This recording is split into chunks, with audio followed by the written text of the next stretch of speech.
examination, how to prepare for examination, especially in the UK and in the developed countries. And then finally, I would like to maybe end with opportunities that you have.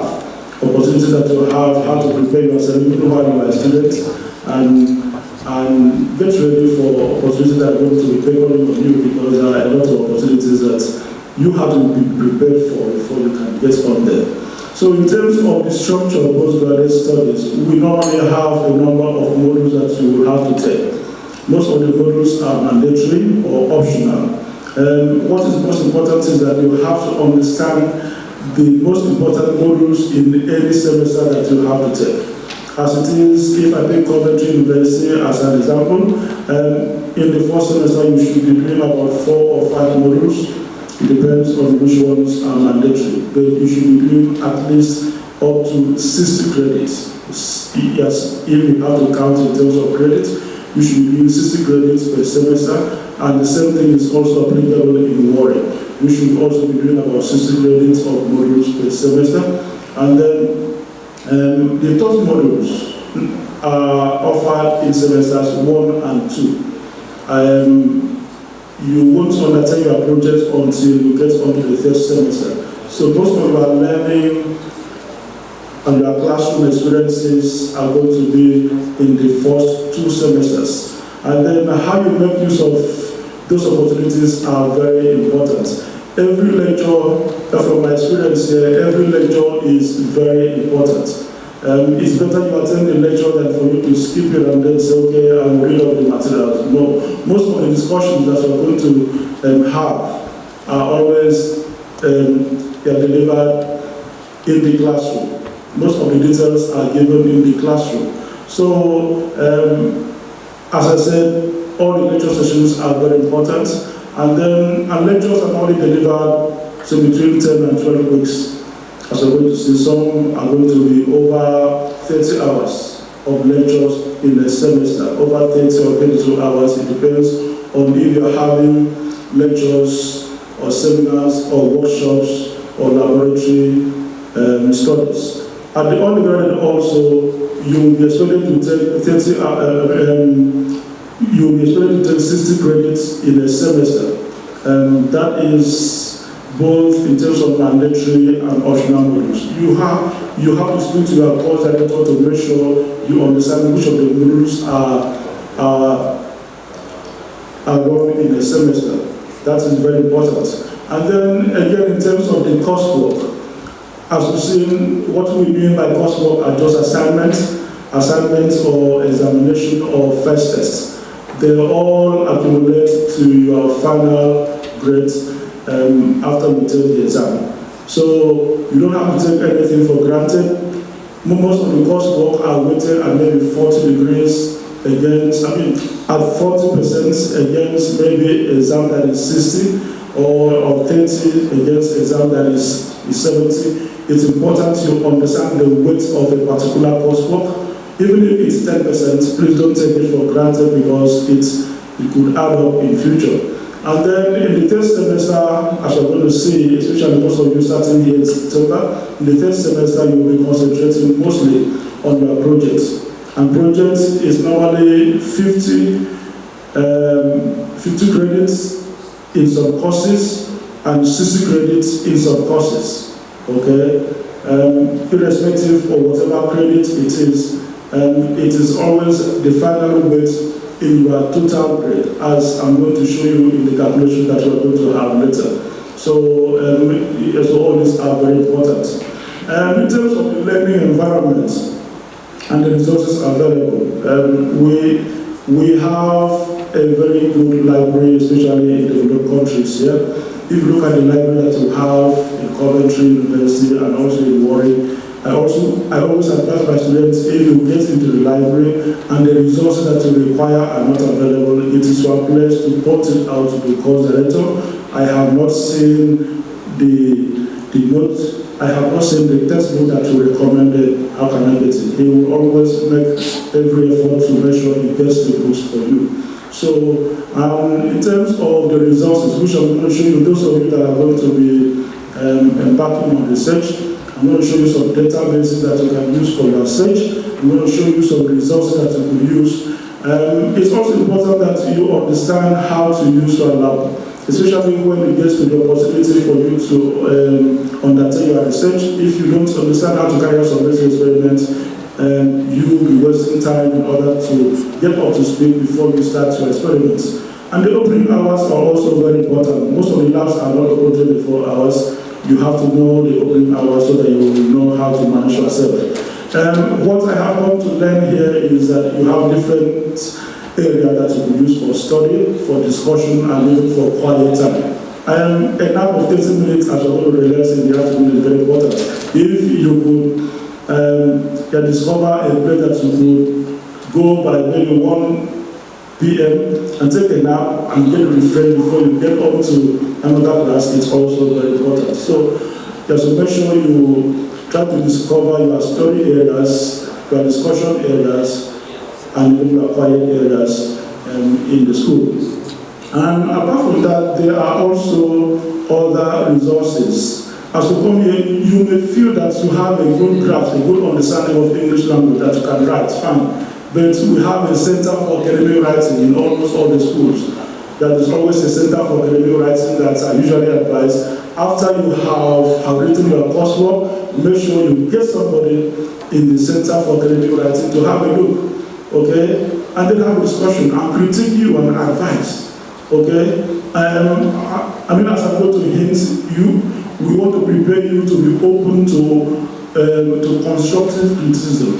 We are going to criticize you as an academic. I'm also being criticized all the time. It is in the criticism that I learn to improve my knowledge, improve my presentation. And if you also know that your mathematical skills are not very strong, in all the schools we have a sigma unit that will prepare you and pick you up.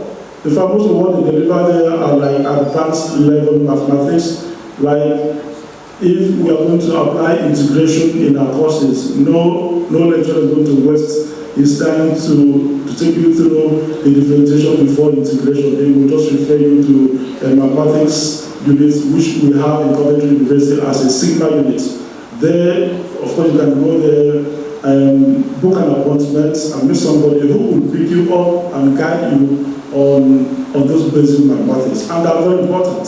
And are very important. Of course, you may feel I don't have time for that, I have to move on my lectures, but you will realize that it may likely delay your understanding of a particular topic as we go on. So those are the resources, those are the facilities, the learning environments that I will expect every one of you to be conversant with and understand the opening times and the opening hours that you can use. Then in terms of attendance, which I don't want to overemphasize, we know that attendance is mandatory here. It is a recommendation that every school has to report to the Home Office the attendance of any international students. So if you don't attend, you may receive a call. I mean, after we've sent emails and you don't respond, most likely you will receive a call, where have you been? We've observed that for the past 2 or 3 weeks, you've not attended your class. You know, it is a detriment to you. And that in most cases, we will ask you to explain where you've been. So you don't want to be called upon to explain when you should be attending your lectures. And apart from that, punctuality is very important. I mean, most of the classes start at 9. Some, if have been arranged, we start by maybe 10 o'clock or 1 o'clock in the afternoon. So it depends. Make sure you always have a good look at your timetable and be punctual. As we're going to observe, this is going to be a culture. A culture here, there's African time that we have is frowned upon. In most cases, you may feel I'm the only one that's going there early. No, it's better you are early than for you to be late. If you develop a culture of being late and everybody in the class observe that you're always late, of course that is a culture that we've identified with, that okay, we have a friend that's always late and nobody's going to wait for you. And and that is not very good. That's not very good. So, apart from that, in the classroom, the attitude in the classroom is very important. We will advise always try to turn on your phone. It's an attitude, a sign of respect that during the class or during the session, my phone is not going to ring, and even if it rings, it is in silence, and nobody can hear it, maybe except you. So it's important you put your phone to silence, you don't be distracted. It's also not a good attitude to step out of the class to answer a phone call to distract the whole class. So except it's an emergency. Except it's an emergency. If it's not an emergency, refrain from responding to phone calls when the class is in session. In terms of dates and deadlines, I can't overemphasize this. I can't overemphasize this. You missing a deadline, it's a zero. It's a zero and it's non-negotiable. It's non-negotiable. Most of your coursework, as we're going to see, as soon as the coursework is introduced, especially during the first 2 or 3 classes, but the coursework is introduced and the deadline is given, you have to make sure you plan the structure of your work. If you realize that your work is going to take you 20 hours, over 2 or 3 weeks to deliver it, make sure you plan which of the sessions that you are going to complete every week. And I'm sure that even as the lectures are going on, most of the sessions of the coursework will also be completed. Don't wait until the last few days and then you try to spend a whole weekend or sleepless nights of stress that completing it. Instead, it's better you complete the sessions as they go. Try to complete the sessions as they go so that it's easier for you to complete it in time, and submit in time. And then, as I said, even at Coventry University, the deadline for you to submit your coursework when it's due is 6 p.m. It is 6 p.m. If it is exactly 59.5 seconds after, it is late. It is late, and if you do not request for extension, that is a zero, and there is nothing anybody can do about it. There's nothing. It doesn't matter if you roll from the entrance down here to the VC office. It is zero. So that is how strict it is on submission dates. You have to understand that we have rules, and then we have to stick on to the rules. I'm going to talk to you about forms of deferment. But as I said, all the submissions are online, except those that are maybe in the form of presentation. If it is a presentation, a seminar in which we observe how you present, you also have to prepare your slides well and prepare your presentation well, and then even call a few friends to watch you present, and then even to critique you, to ask you questions on what you presented. It is so doing that you will learn and then improve, and then also time yourself. How long is it taking me for this presentation? Most of the presentations are expected to take maybe 10 or 15 minutes, along with 5 or 10 minutes for questions. Make sure you time yourself and then observe how long it takes you, and then practice. Practice. Don't, of course, the first few times I expect you to be nervous. That is natural. Okay, but don't say, okay, I'm not going to talk to the group, I'm always shy. It is part of the learning experience. We will expect everybody, especially after you complete your master's degree, to be able to present to your board, to be able to present to any audience, in fact, to be able to teach. Okay, so all these are part of the preparation. Then in terms of deferment, now deferment is allowed, especially if you are sick. If you observe that you will not be able to submit on the deadline, as I said, don't wait until the deadline before you notify your course director or notify the registry. If you are sick or if you are bereaved, it is important you inform your course director that you will not be able to submit, and then they'll send the form to you. Or go to any of the information points, any of the reception in the school and talk to them, inform them. Or if you were doing a simulation or a lab experiment and some of the equipment are not working as they should, you have the right to go to the course team or the module team and then inform them the equipment that I was using are not very effective, I will not be completed in time, and then give you the form, and then you fill, and now the extension is for about a week or 2 weeks, and then they will send it for you. Okay? So that's very important. You, of course, request for it as soon as possible. As I said, don't wait until the last day, and then you run around and knock on every door, and nobody's opening, and the lecturers are all busy, and nobody's talking to you on the last day. Please don't wait until the last day before you request for extension. In terms of preparing for exam preparation is very important. From my experience, it starts from your first lecture. Okay, exam preparation starts from your first lecture. Every session is important. It's actually on the first lecture that the lecturer involved or the model team will inform you of what they expect. How many questions are going to be asked in the exam, or if it's a first test is treated exactly like an examination. So it carries the same weight. So you have to understand that they carry the same weight. So now, starting from your first lecture, it's important to ask the right question. How many questions am I going to expect in the exam? How long is the exam? Okay? All these are standards that we have, and the lecturers will inform you how long the exam is going to be, and then how many questions that we will expect you to answer. And then, apart from that, after every lecture, don't just assume that you have a good understanding of the lecture. If you go back at night and go through the material that was given to you or what is available in module, and then sit down again to read, to study what you had on that day. It goes a long way to reinforce the knowledge. It's better you reinforce the knowledge as soon as possible than for you to wait after 2 weeks and then just assume that the materials are not that heavy.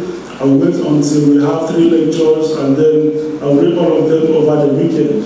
No, you will not be able to remember what he explained in the classroom in addition to what is given in the lecture notes. So it's important for us to go back in the same night, go back through the materials again, and then reinforce knowledge.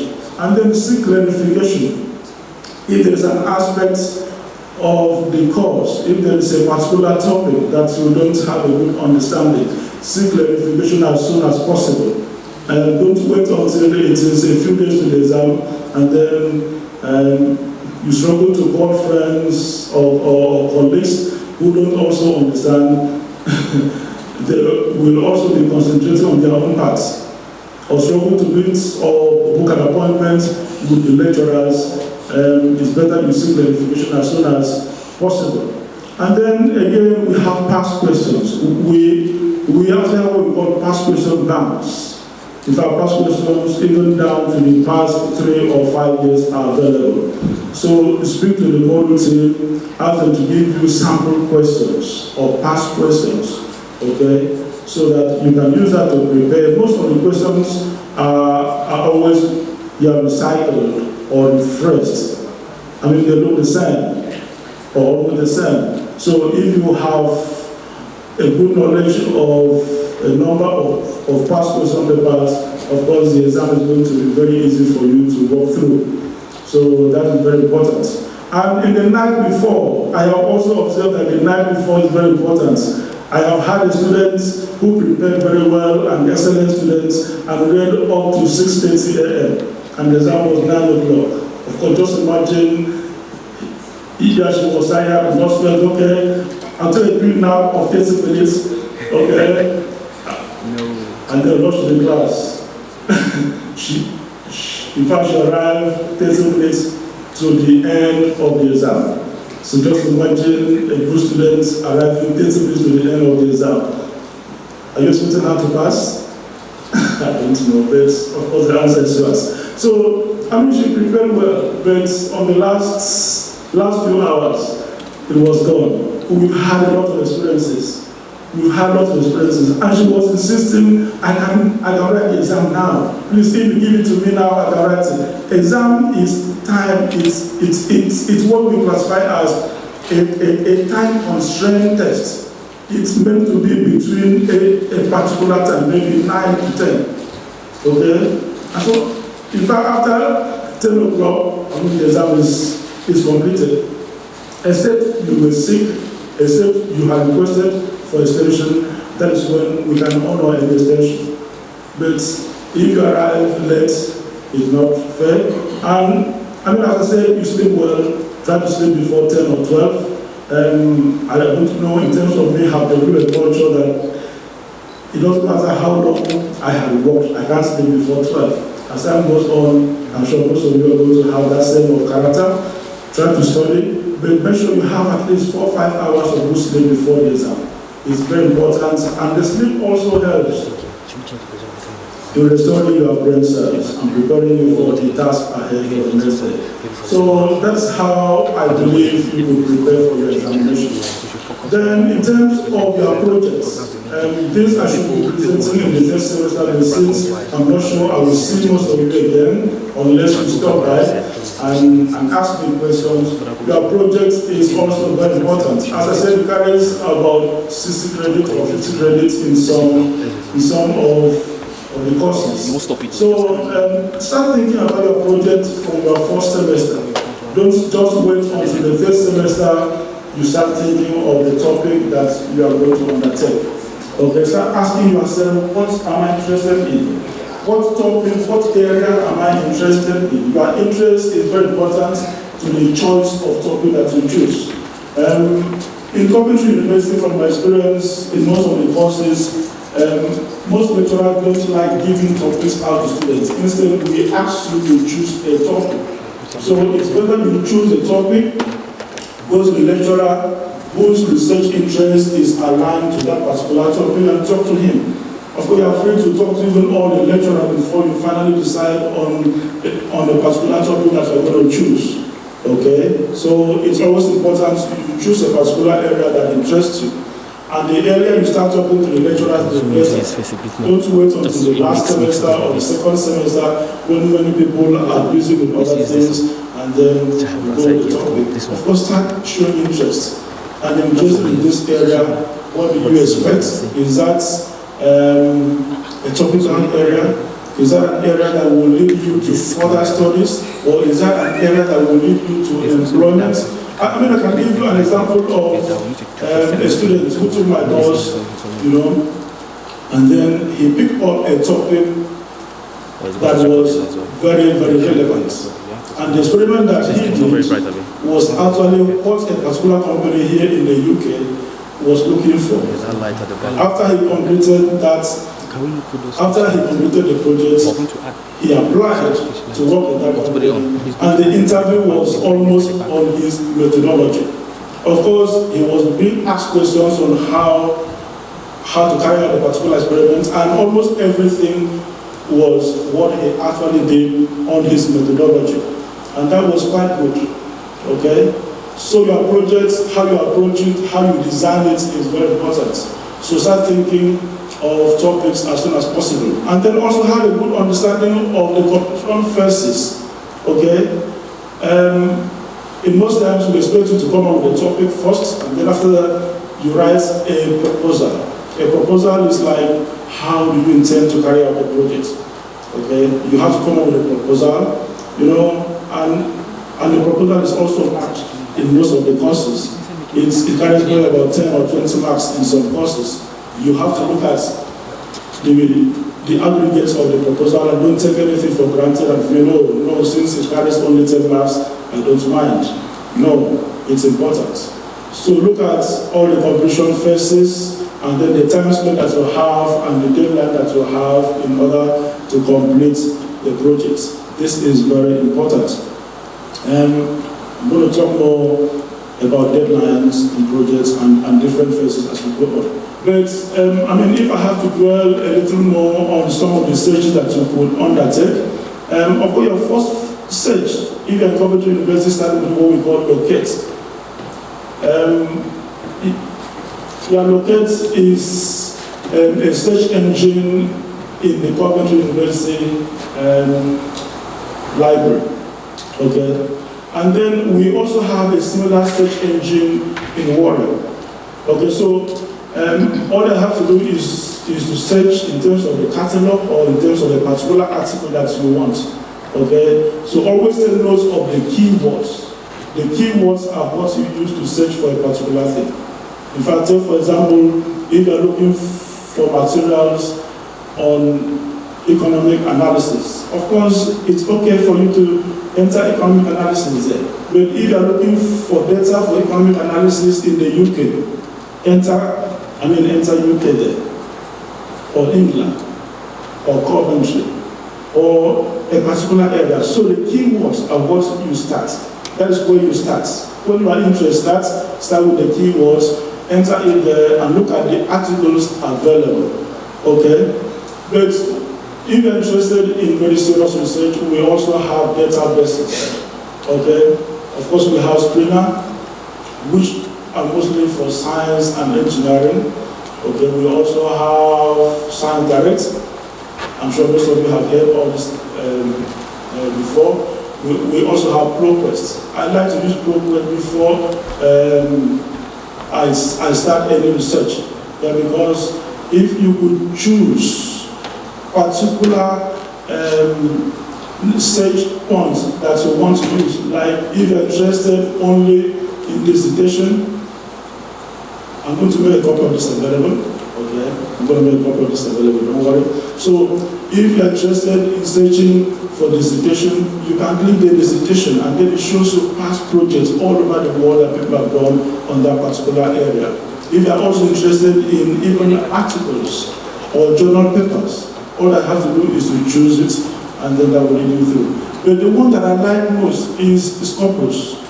Scopus will actually take you everywhere. It shows you every available article on that particular topic that you have chosen. It's not only like my starting points. Apart from Google search, I normally start with Scopus. It shows you almost all the available articles or journal papers in that particular area. And then as you continue to search, you can then narrow it down to a particular area so that you can choose the right articles and papers that will really help. Okay, so these are all search bits. If it's on a coursework, you may not require to do an in-depth search. This is particularly relevant when you are doing a research project. So that's the reason I'm taking my time now to discuss it, because as I said, I may not be able to see you again. Or if you see me, of course, I'm always happy to stop by and then have a good discussion on this. So in terms of academic or research skills that we will expect you to have, one is that if you are doing an experiment, we'll have to make sure that you know how to handle the facilities and how to carry out the basic experiments in the lab. So, or even how to carry out some basic simulation. If you're going to use a particular software, start learning the basics of that software. Okay, that is very important for you to understand how to run the simulation. And then the risk involved. Most students are interested in going into the field to gather data. You also have to look at the risk involved. Like, I'm very sure if you want to go back to Nigeria to gather data, most schools will not support you to go back to Nigeria because of the risk involved. But if you want to gather data around the UK here, fine. Yeah, most schools are going to be happy to support you to go around UK. Why are we not happy to go back to Nigeria? Because of the time and the risk involved. You know, we have some countries that we have taken notes and know that you could actually get there and not come back. Or you could get there and not be able to get the data at the end, so the time is wasted. Okay? And then apart from that, look at the time required. Most of the projects are going to be completed in 3 months. Okay? 3 months. So don't choose a project that is too wide.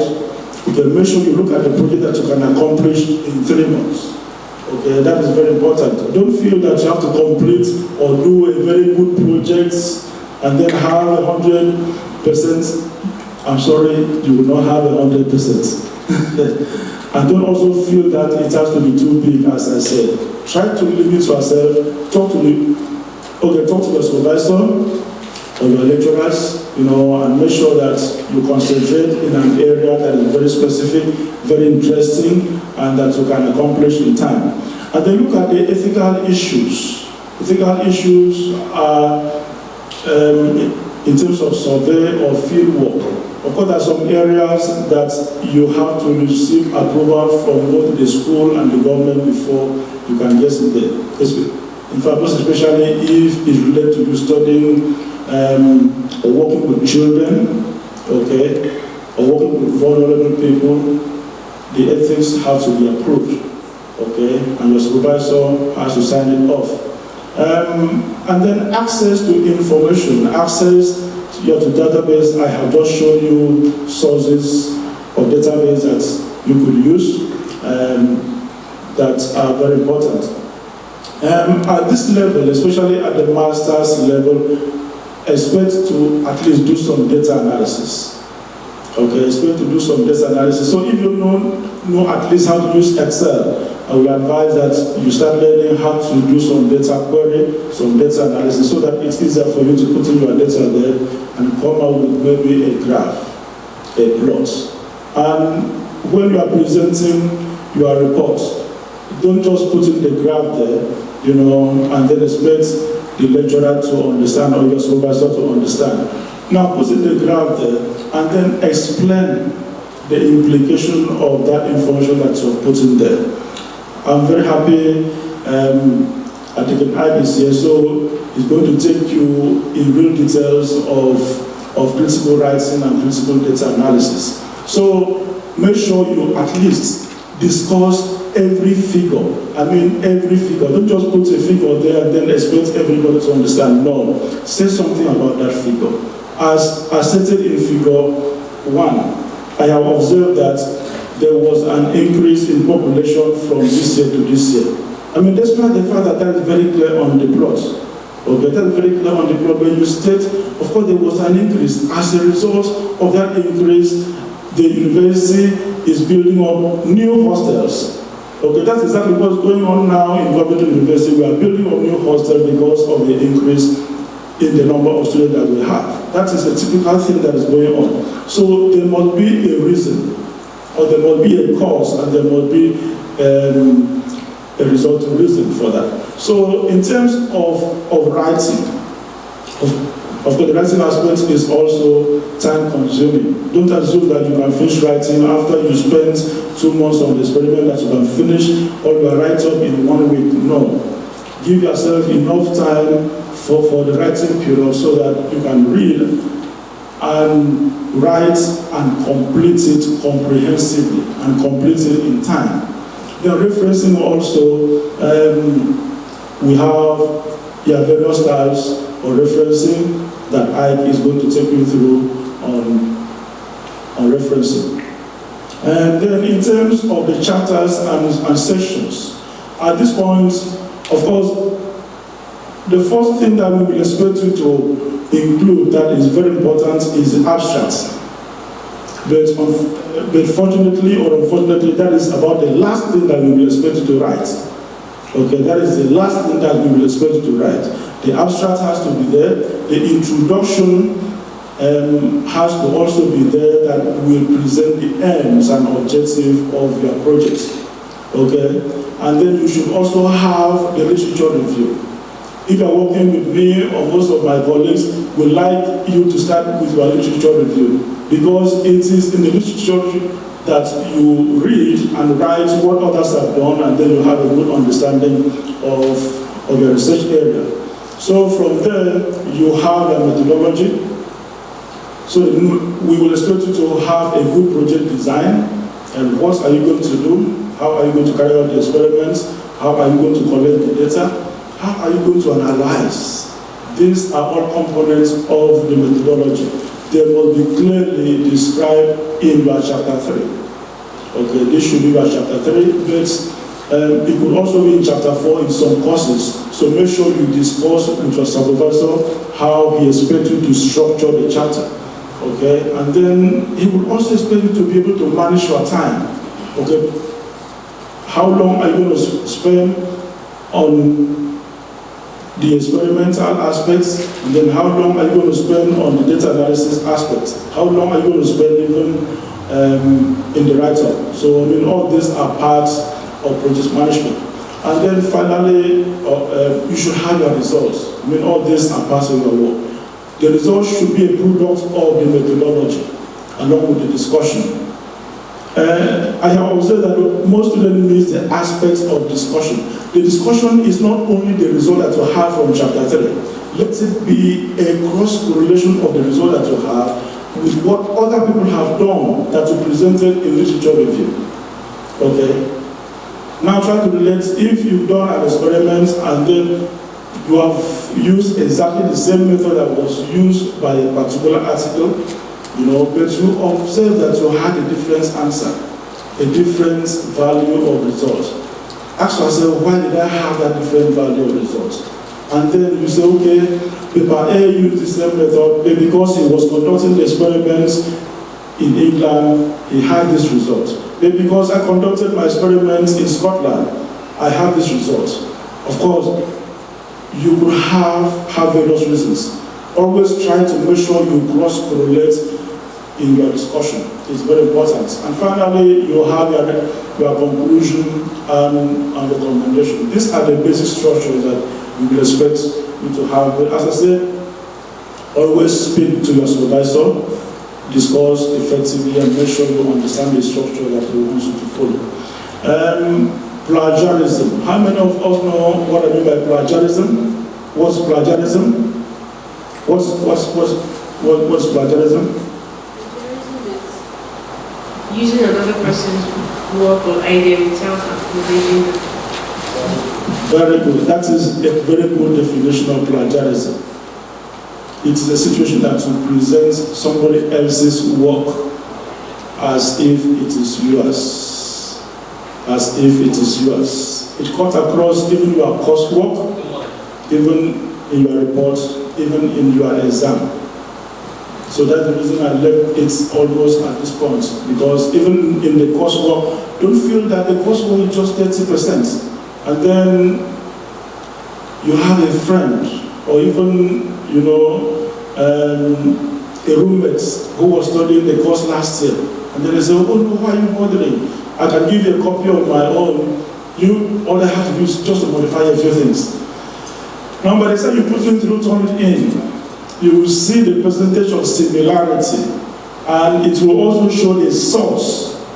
It doesn't only show the source, it shows the source of what, or a source of where your friend got his or her own materials from. That is how detailed it is. And so by the time we trace it through, that the level of similarity is so high, it varies in some courses, but in most of our courses in the Faculty of Engineering, as soon as it is above 25%, it is the responsibility of the module leader to report it to the academic conduct. And that's one of the places that we don't want to go to. Because if they can investigate, they can investigate. I'm telling you, there are worse than the police officers. There are worse than police officers in some places. They can really do investigation. So, I strictly would like to highlight this and say it's important you make sure most of what you put in there are your individual contribution. Of course, the university rules very harsh on plagiarism. They're very harsh.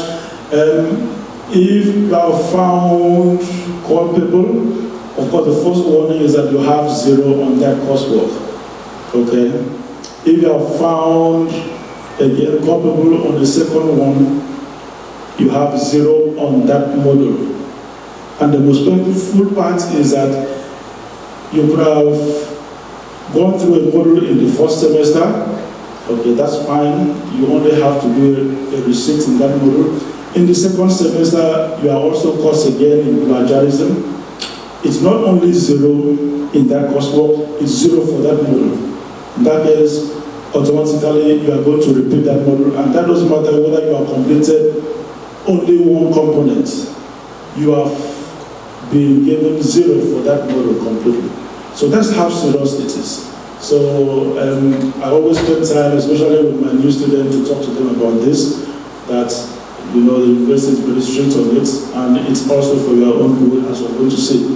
So make sure you properly acknowledge, learn to write, to refresh what you've read, what you've also written, and then properly acknowledge, okay, that this is the school that I got this information. Okay, good referencing, is very important to you writing. Most of the functions that you've written there are not yours, fine. And nobody has exclusive right to any information, but if I write and say, okay, according to what this paper has written, fine, that's good. But don't just copy it and post it there. Okay? I always say it's better you oversight than for you not to cite. It's better you write and say, okay, this information was from this article, that is the reason that this has happened, or that I have this result, than for you not to cite at all. So that is very important. Another thing is on the culture here. Of course, the study culture, as we're going to say, is quite different. Most of your studies are going to be independent study. You rely mostly on yourself. Despite the fact that you may have some coursework that you are expected to work in groups, fine, but even in the groups, we will expect you to make contribution. Make contribution so that you can also earn the confidence of your group, and your group will start respecting you and looking forward to you coming in to make a contribution in that group, in that discussion. It's very important.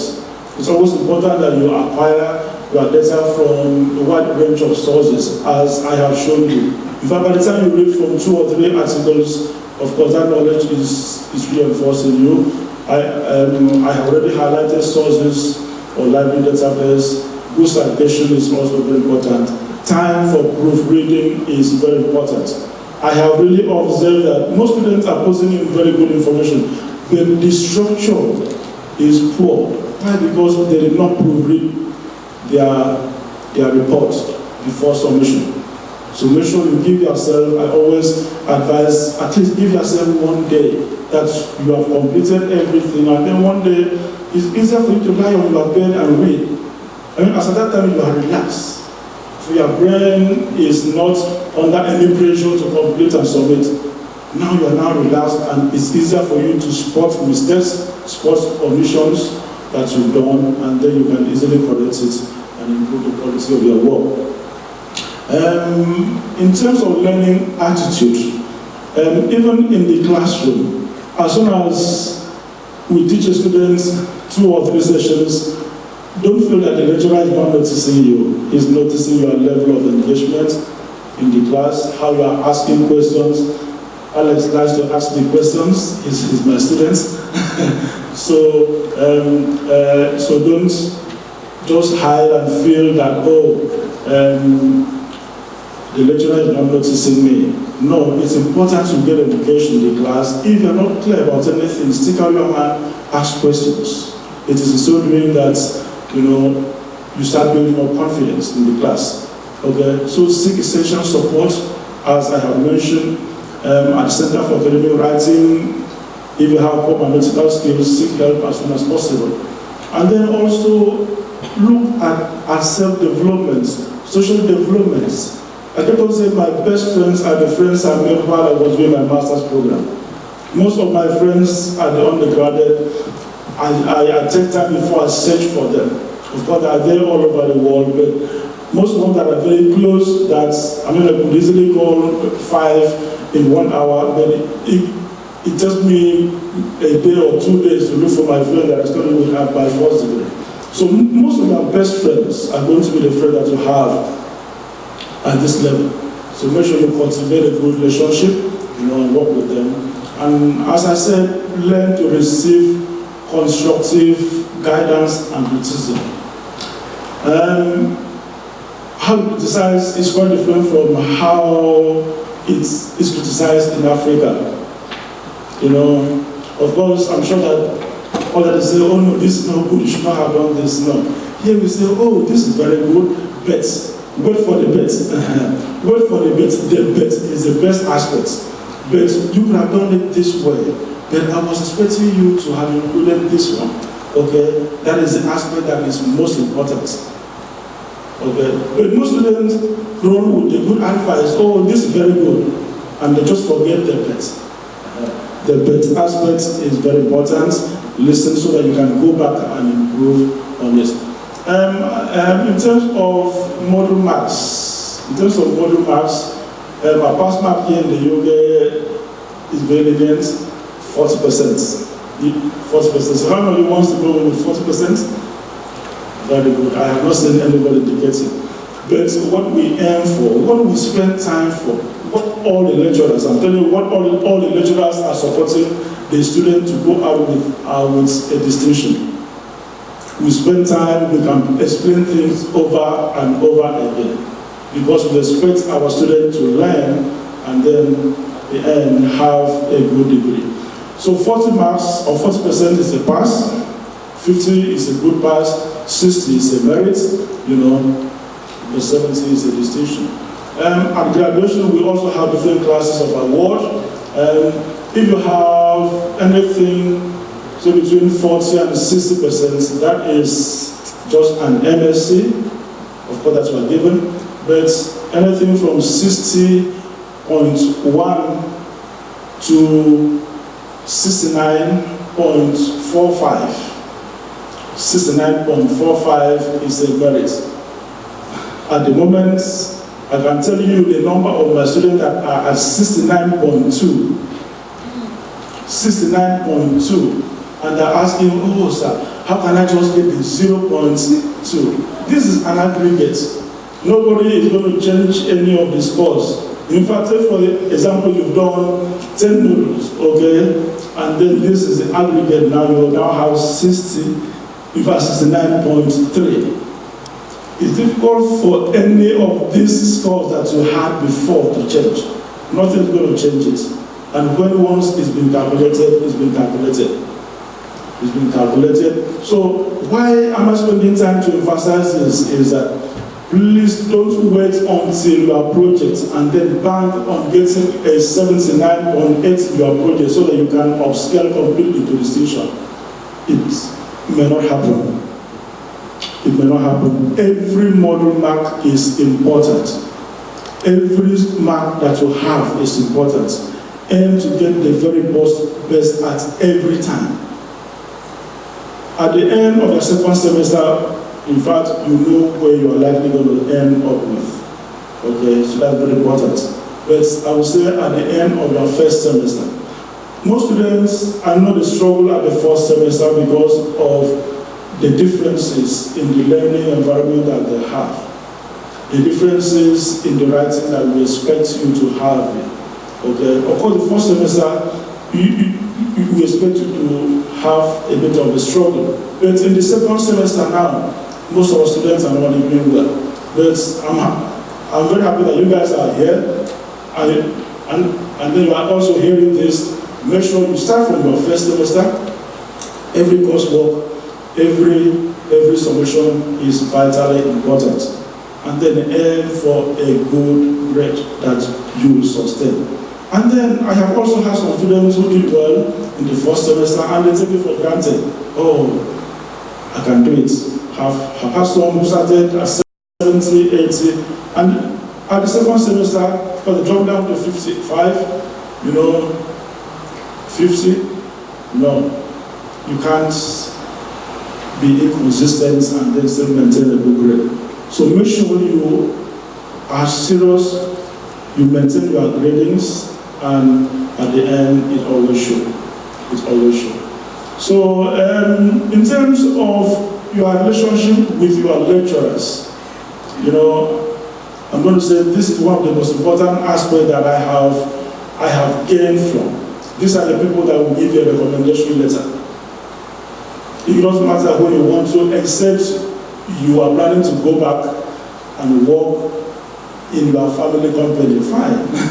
But if you are planning to work overseas, if you are planning also to maybe go for further studies, you will definitely be asking for recommendation letters.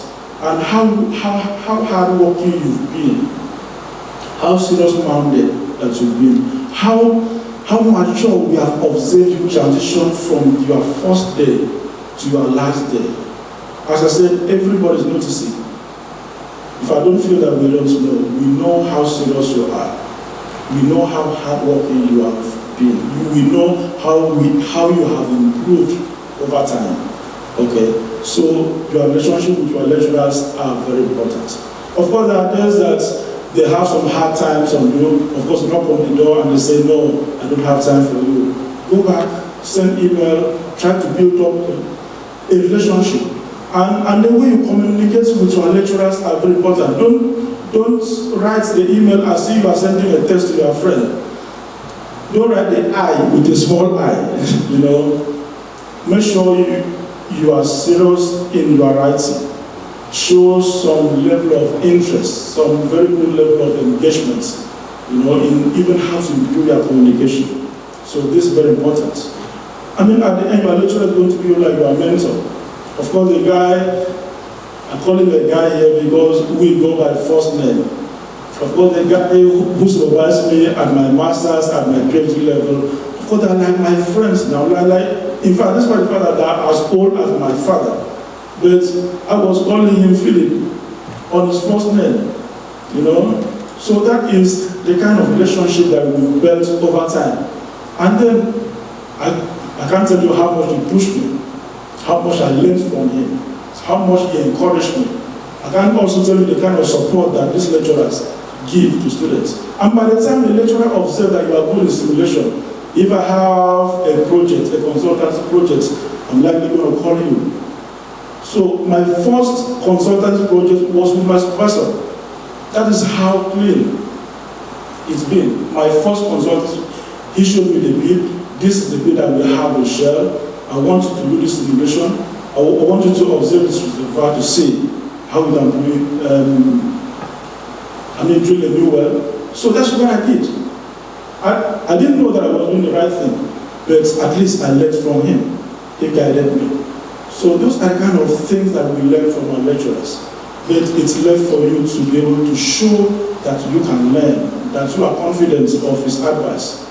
So, but I mean, what I'm telling you, I have students from all over the world, all over the world. If I say all over the world, they're all over US, Canada, Australia, back in Nigeria, that are always emailing me. I have this project, how can I do it? You can work together. They can always guide you. Okay, I also talk to my supervisors right now. I'm writing a paper. I said to him, please, I want you to read this paper and criticize it. And he will create time and criticize it because he knows you have to be great. So those are the kind of things that you learn and gain as you go. So in terms of international experience, starts, if I may start with your part-time job. Okay? I mean, as an international student, I would expect you to be a part-time job. That is how I built up my experience in communication. It's not that I have to speak with a British accent. No, it's not necessary. All that we expect you to do is to be able to communicate, to pronounce the word well, so that they will hear you. It's important they understand what you are saying. It is you engage in that part-time job. At times, it takes your time. It's stressful. Okay? I'm going to spend 1 minute again to discuss on the merit and demerit of part-time job. But I go back to field trip. Most of your courses have field trip embedded in it. Make sure you engage in the field trip. Go on and build up experience. See other countries. Most of the field trips are out of the UK. Join in the field trip. If your course is not organizing any field trip, the university will definitely be organizing a field trip. There's one advertised in Coventry University right now to Barcelona. Of course, join in the trip. It may be slightly expensive for you, but it's an experience that is worthwhile. Okay? If you are doing a course, like most of you at the undergraduate will expect you to go on placement. Placement is a solid building avenue. I'm coming. So, if I make sure you go there, spend the 2 months or the 3 months in building up your experience It is that experience that you will put in your CV. As a fresh graduate, you know that you don't have any experience. But if you had included, I had worked with this company for 3 months on placement, fine. That goes into your CV, you know, and that is what your employer will be looking at in future. Or volunteering. You can spend time in a company, it doesn't matter if it's free, but one is that you have an opportunity of having one foot in the door of the company and then observe how they operate, how they manage their facility, how they work. And you can now translate that to your own experience. Oh, I mean, I volunteered for this company and this experience that I had. So all this are very important. I mean, if I stick by again on part-time job as an international student is very important. But I always say, don't let it be at the detriment of your studies. Don't let it be at the detriment of your studies. I've had students who work almost all night and they will have a class by 9 o'clock and then he's nodding all through the class. You know, of course the money is sweet, you know. I mean, at the end of the night shift, he's short of maybe 45 to maybe 80 pounds. He's happy, but in the classroom, he's almost, you know, what I could say, useless. I'm sorry, how to use that word. Because he's not following, he's not hearing you, he's not engaging in the class. And then at the end, he believes, oh, I can go back that evening and read up. No. What you've lost in that 3 hours, you cannot pay for it to earn in the 8 hours of shift that you had. Okay? It's okay for you to work in the weekends, but on weekdays, I very strongly advise avoid working on weekdays. And then here in the UK, I think you are allowed to work for 20 hours, but more when the school is on holidays. Okay? I mean, for 20 hours, that's enough. Then try to concentrate that mostly in the weekend so that it's easier for you to manage your study period. Then in terms of employability, this is one of the high points. I'm going to spend about a minute or 2 minutes here to talk to you about what employers tend to demand. One is that they will look at the basic requirements. So the basic requirements is your basic knowledge in that study area, in that discipline. Okay? What is your primary knowledge? What experience do you have from the classroom? Most employers are not going to ask you what experience that you have in the industry. Okay, they're going to ask for basic knowledge in the classroom, how you're going to translate that to your job, and then how you manage, organize, or analyze situation, how you work with a team. So teamwork is very important. Okay, how you've been able to solve a problem. Okay, your ability to solve a problem, as we're going to see, is very important at the end of the graduation. And at the end, as I said, you are expected to be a global graduate, to work anywhere. I mean, anywhere on the surface of the earth. That is the expectation that we have. At the end of your graduation, you are expected to work anywhere. And then, you should also have a competitive advantage against those who do not have this opportunity, in that you are built on your critical reasoning skills, your thinking skills. Your thought pattern is quite different from how you were when you started the master's program. You should have built some interpersonal skills. It's not all the time that you have to raise your voice when you are talking. In Nigeria, you can hear two friends and they're discussing and they're shouting. That is okay. But here, you will hear friends and they're discussing and it's like they are whispering, you know, and they're having a very good discussion. And despite the fact that they're having a heated argument, but it's like they're whispering. So your interpersonal skills, you know, is expected to change. It's expected to change. And then we expect you to be commercially and environmentally aware. I mean, if you work in a company, you must be aware of the security threats, you know, the challenges that you could have, be time conscious. Okay, don't say, oh, I didn't know. Your attention to details are going to be very important. Attention to details are going to be very important. You must have sufficient knowledge of interdependency of different fields. You know, I take for example, I have experience in the oil and gas industry. We expect to work with a geologist, we expect to work with a physicist, a chemist, okay, all in the same platform, all in the same area. So we know that we are all depending on each other. Nobody has an exclusive knowledge of anything. So we don't also expect to have an exclusive knowledge. But what contribution are you making to the team? That is what the employer is going to be looking for. What contribution are you going to make? No employer wants to just invite you and pay your money. They want to invite you to come and make a difference in the organization. So that's what they're going to ask you.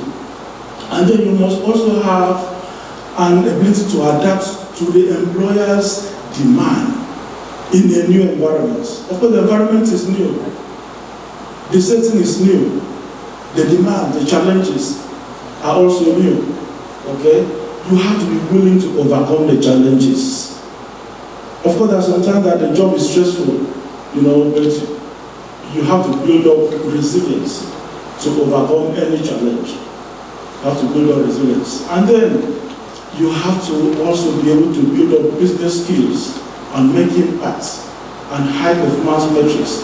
Your employer is employing you to make a difference, to improve the performance, to make a change. I have worked in groups that they never use Excel to develop or do any analysis. If I was doing my placements. But when I went in there, said, oh, how can we analyze this data fast? It's not by calculator anymore. We can key in the data and then in 2 minutes we've completed the analysis. Those are the kind of things that we expect to make a change. The employer wants you to make a change in that environment.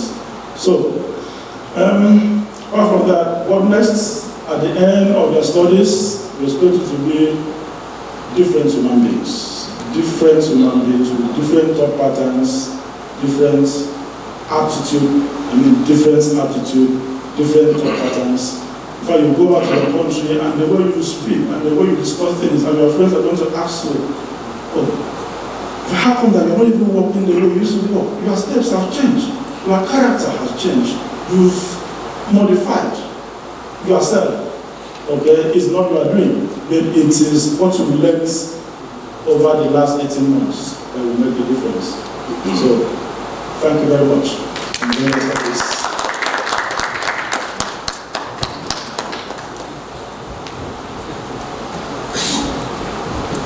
Sorry, I'm happy to answer questions. He's stuck up his hand, so you have time for questions? Okay, good. So, questions? Yes. So my question is about placement here. If you have let's say 5 experiences in different legal departments, because I'm studying law, I have 5 experiences in 5 different internships. Do I need to take the placement? Is it crucial? And if you have 5 experiences in different organizations, okay? If I got that very clear, you have worked in 5 different places, right? Okay. Now the question is going to be, no application, no CV, no application that you send to a particular company, has to be the same as what you sent previously. If they advertise for a position, they normally have a job specification and they state very clearly what they're looking for in the individual that they have advertised for. What is important is that you go back to your experiences and then modify your CV to answer those questions that they're looking for. So I have not discussed on CV, but towards the end of your studies, in fact, even as at the time that you're looking for a part-time job, your CV from your home country is not acceptable here in the UK. Nobody's interested in your date of birth. Nobody's interested in your state of origin. Nobody's interested in those things. So you have to write a new CV completely. Okay? So if you have had experiences elsewhere and then you are applying to a company, look at the specifications that they have stated there for the individual that they are looking for, and make sure that your CV is like an answer to that. Okay? Your CV is like an answer to that. So, one question is, do you recommend doing placement interviews? Is it now, do I recommend a placement? If it is part of your course, I recommend that you still go ahead and build it up. But if you know that you have enough experience and that the time that you're going to spend on placements is going to be not too beneficial, fine.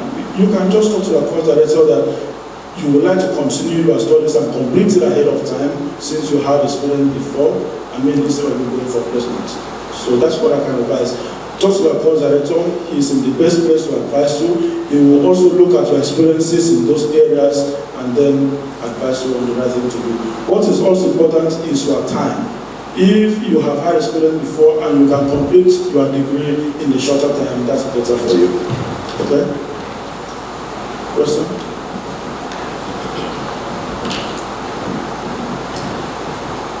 Okay, you talked about extension.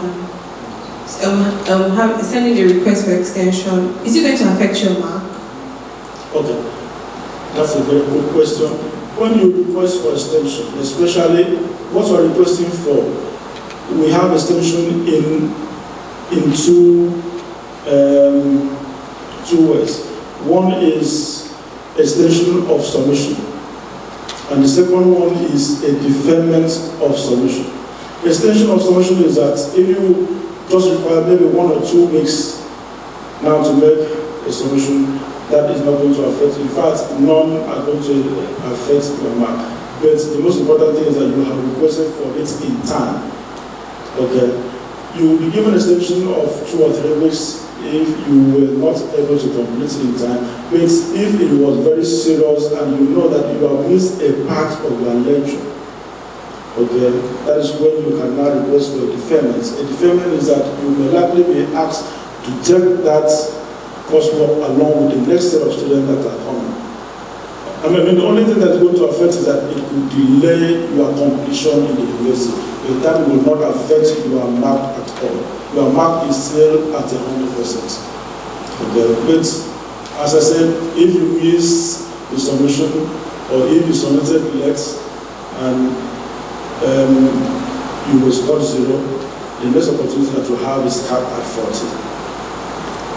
So don't assume, okay, since I was not prepared to submit in time, I can skip it, but I did not request for extension and submit it again. No, that's going to be capped at 40. But please try and request for deferment or for extension at least 3 to 5 days before the submission date. Try to request for extension as soon as you observe that you have any estimate situation. Yes. Good, sir. Thank you so much for the opportunity. I've learned so much. My question is, you mentioned about academic study culture and also mentioned independent study under that. I want you to clarify or throw more light on that because of where I come from and because I'm experiencing a different teaching methodology here as regards the lectures, the coursework, and also projects. I want you to throw more light. How do we effectively get much out of studying independently? And secondly, relating that to having a part-time job. All right. In terms of your study pattern, as I mentioned, your study pattern is very important. What has worked best for me is that after I have gone through a lecture session, okay, after I have gone through on that particular day, normally if I spend 1 extra hour, that's enough for me. If I spend 1 extra hour to go through what I have gone through in a 3-hour session, that tends to reinforce the knowledge that I learned in the class along with all the materials. And then also, don't assume that you reading up the materials on your own is better. No. The session, the lecturer will also be explaining things that may not be in the handout that is available in Moodle. Even as the lecture is going on, of course, make sure that you are taking some notes, in addition to what is presented in the handouts. And then, from my experience here, nobody will expect you to go all out to study extra materials unless it is very clearly stated, please go and study this topic from this other material. What we normally give in the handout, what we give in the lecture session, that's almost enough for you. Okay, that's almost enough for you. And then, in terms of you studying and working, I thought I have explained that enough, but I'm going to explain it again in that I completely am not in support of my students working on weekdays. Sunday nights to Thursday nights, please make sure you concentrate on your studies. You prepare for the next class. You can work on Friday nights, almost up to the weekend. You can work for 10 hours, in the weekend, and that should be enough for you. That should be enough for you. It's better you forgo the money that you're likely going to earn, and build up the experience. And then when the school is on holidays, fine, you can work for even more hours, both on weekdays and the weekend, so that you can manage your time. And then what we're going to also observe is that at the end of your studies, we want to observe how you have managed your time, how you have managed yourself. Okay? That is very important. Nobody's going to teach you. We will not teach you that, but you will have learned how to manage yourself, how to manage even your resources. Okay? Time management is critically important. You should have a timetable of your study plan. What are you going to study on a particular day? Even you should also have a study group. You will have a couple of modules that will be expected to work in groups. Make sure you make a contribution, a difference in that group. Not that you are just a member of the group who go in there to ask others questions. Also, do your independent study and then go onto the group and say, okay, this is what I observe, this is what I think we should be doing in this group. Take an initiative, make a contribution, make an impact. Okay, that is very important. Because even when you make an impact, if our members of your group are also going to observe how you are contributing, and then you are now an invaluable member of that group, and they tend to depend on you. Okay? If you have 5 people in the group and all the 5 people are very good, fine, that's a solid group. And you have also built up a good level of friendship with them, a good level of confidence have been built up. And if you are studying in the group and then you observe that what was lectured in the classroom was good enough, fine. It's good for you to go an extra mile, go back to the lecturers and talk to them. What can we do? I have observed that this is what is stated in this book, and this is what you deliver. Of course, you are at liberty to ask questions. Okay? But if you have anything challenging, as I said, make sure you discuss that as soon as possible. Okay? Thank you. Any other?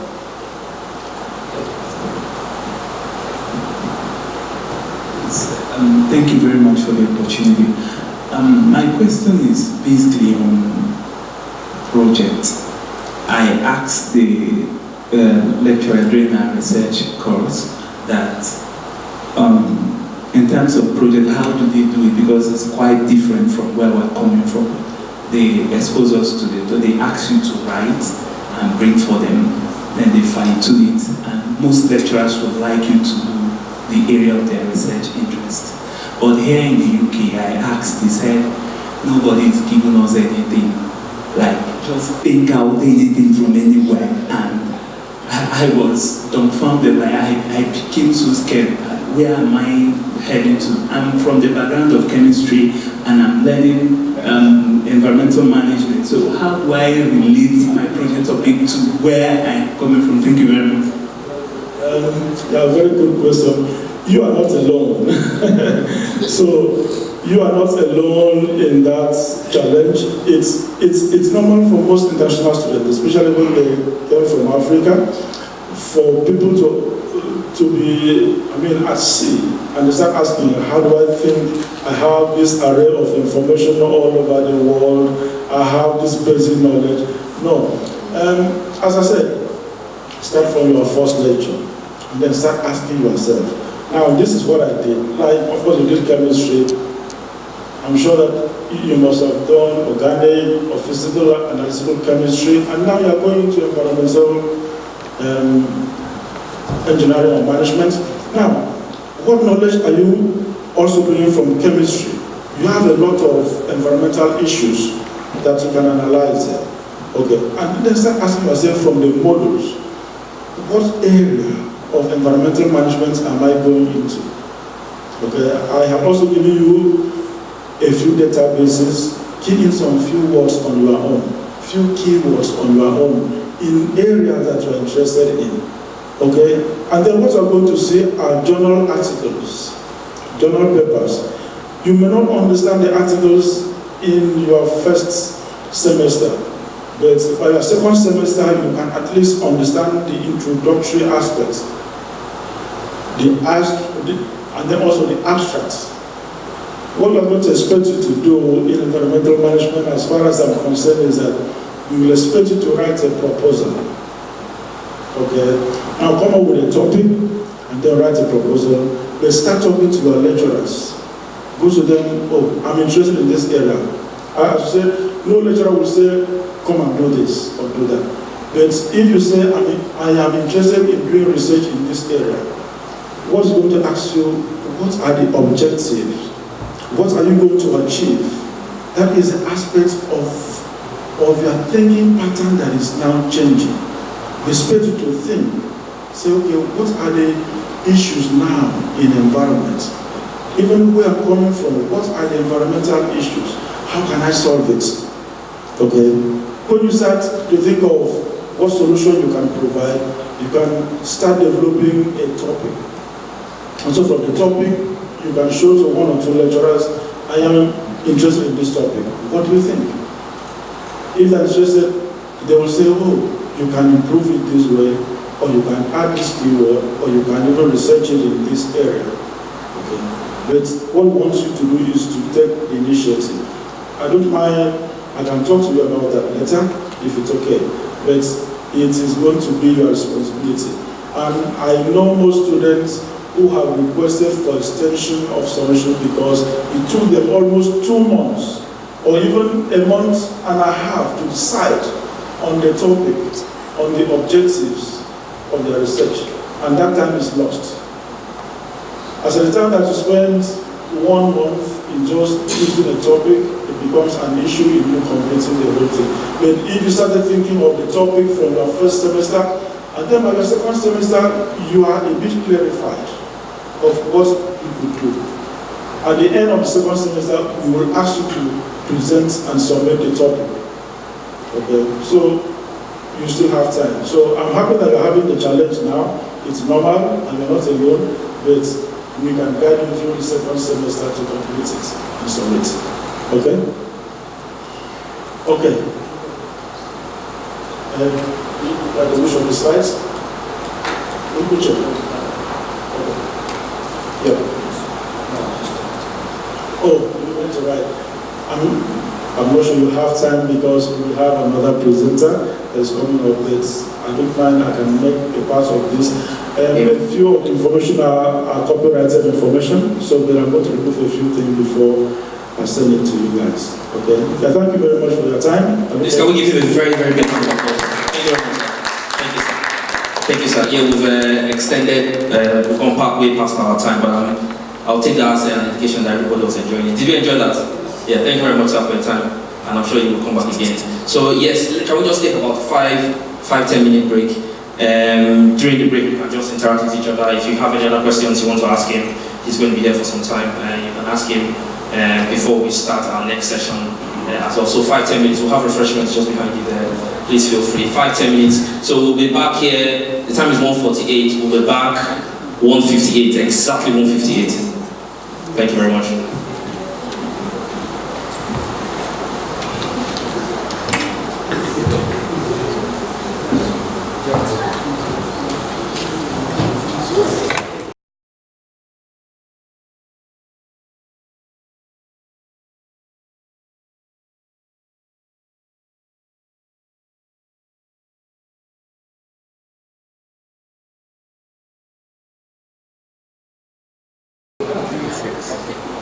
Yes, so just feel free, enjoy yourselves for the next few minutes, for the next few hours.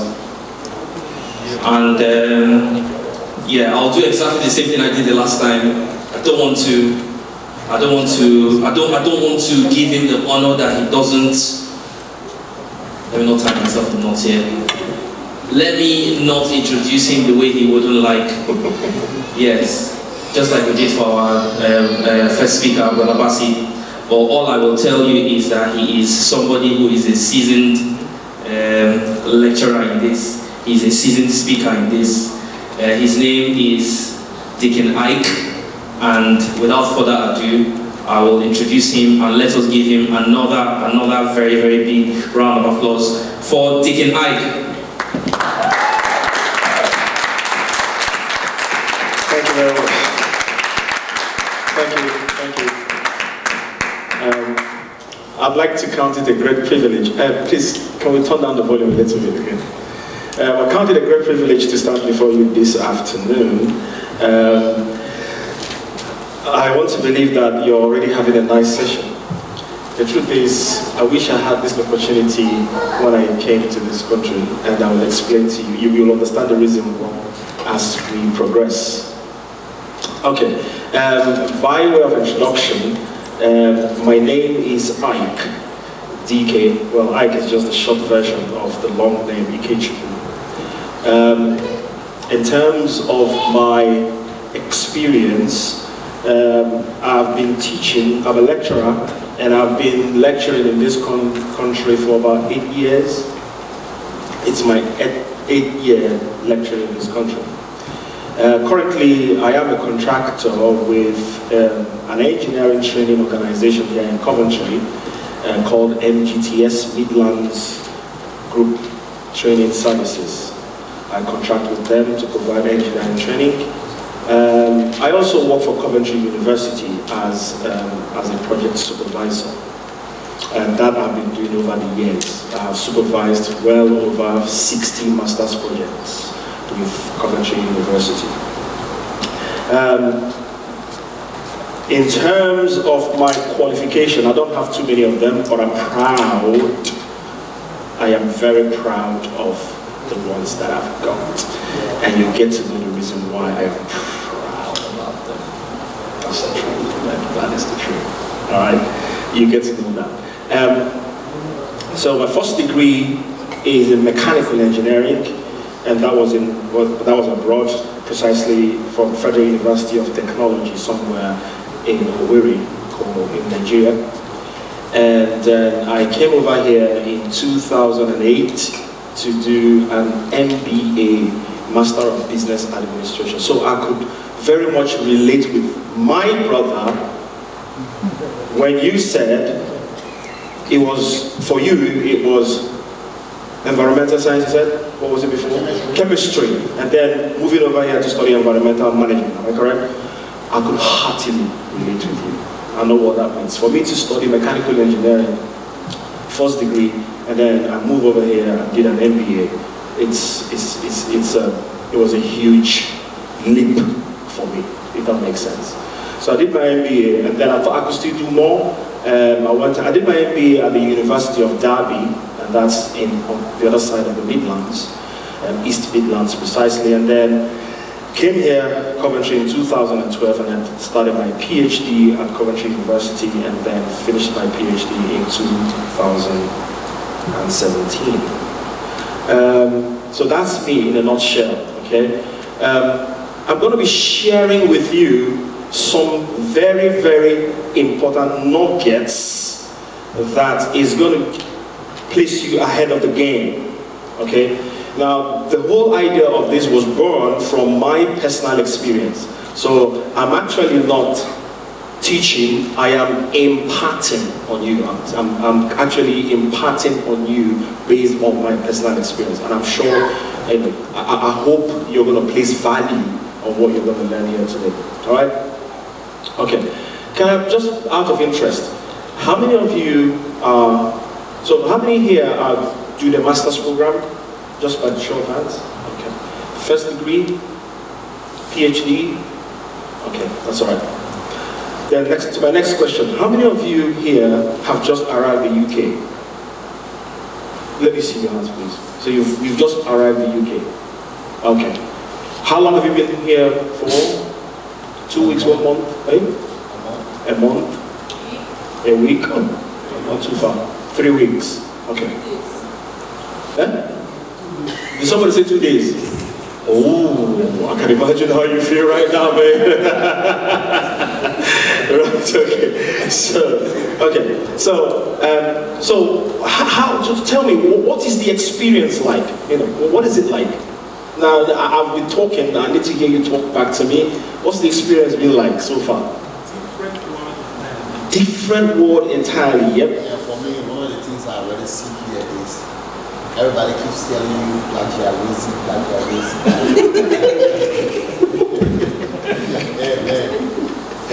For me, my undergrad was the geology. It has a lot of research, you have a lot of projects that you want to write, and I did not hear one of my teachers telling me, you're not idealized. It's referencing. It's a big one. Okay. Oh yeah, I can relate with that. What else? What else? You guys talk. I can't always do the talking. The style of teaching is different. Oh, the style of teaching is completely different. Okay. What else? Do you have anything to share with us? Hang on. I'll come back to you. Different cultures. A little bit different from what you're used to where you came from. Okay, sorry. Coursework in place of 3 hours exam, right? coursework in place of Exam. Okay. An hectic timetable, so voluminous, and the curriculum is just too bulky. Too bulky. Do you know what? Do you know the reason why I asked this question? Well, I needed to hear from you so that I can get back into my experience 11 years ago. It was nothing different from what you felt like. Right? So, I was expecting someone to mention one other thing. How about the weather? Okay, have you experienced the fact, I would imagine you are yet to experience the fact that at some point very soon, by 3 o'clock in the afternoon, it's already dark. Yeah? You're going to experience that definitely. Okay? So, now, these were my experiences when I arrived here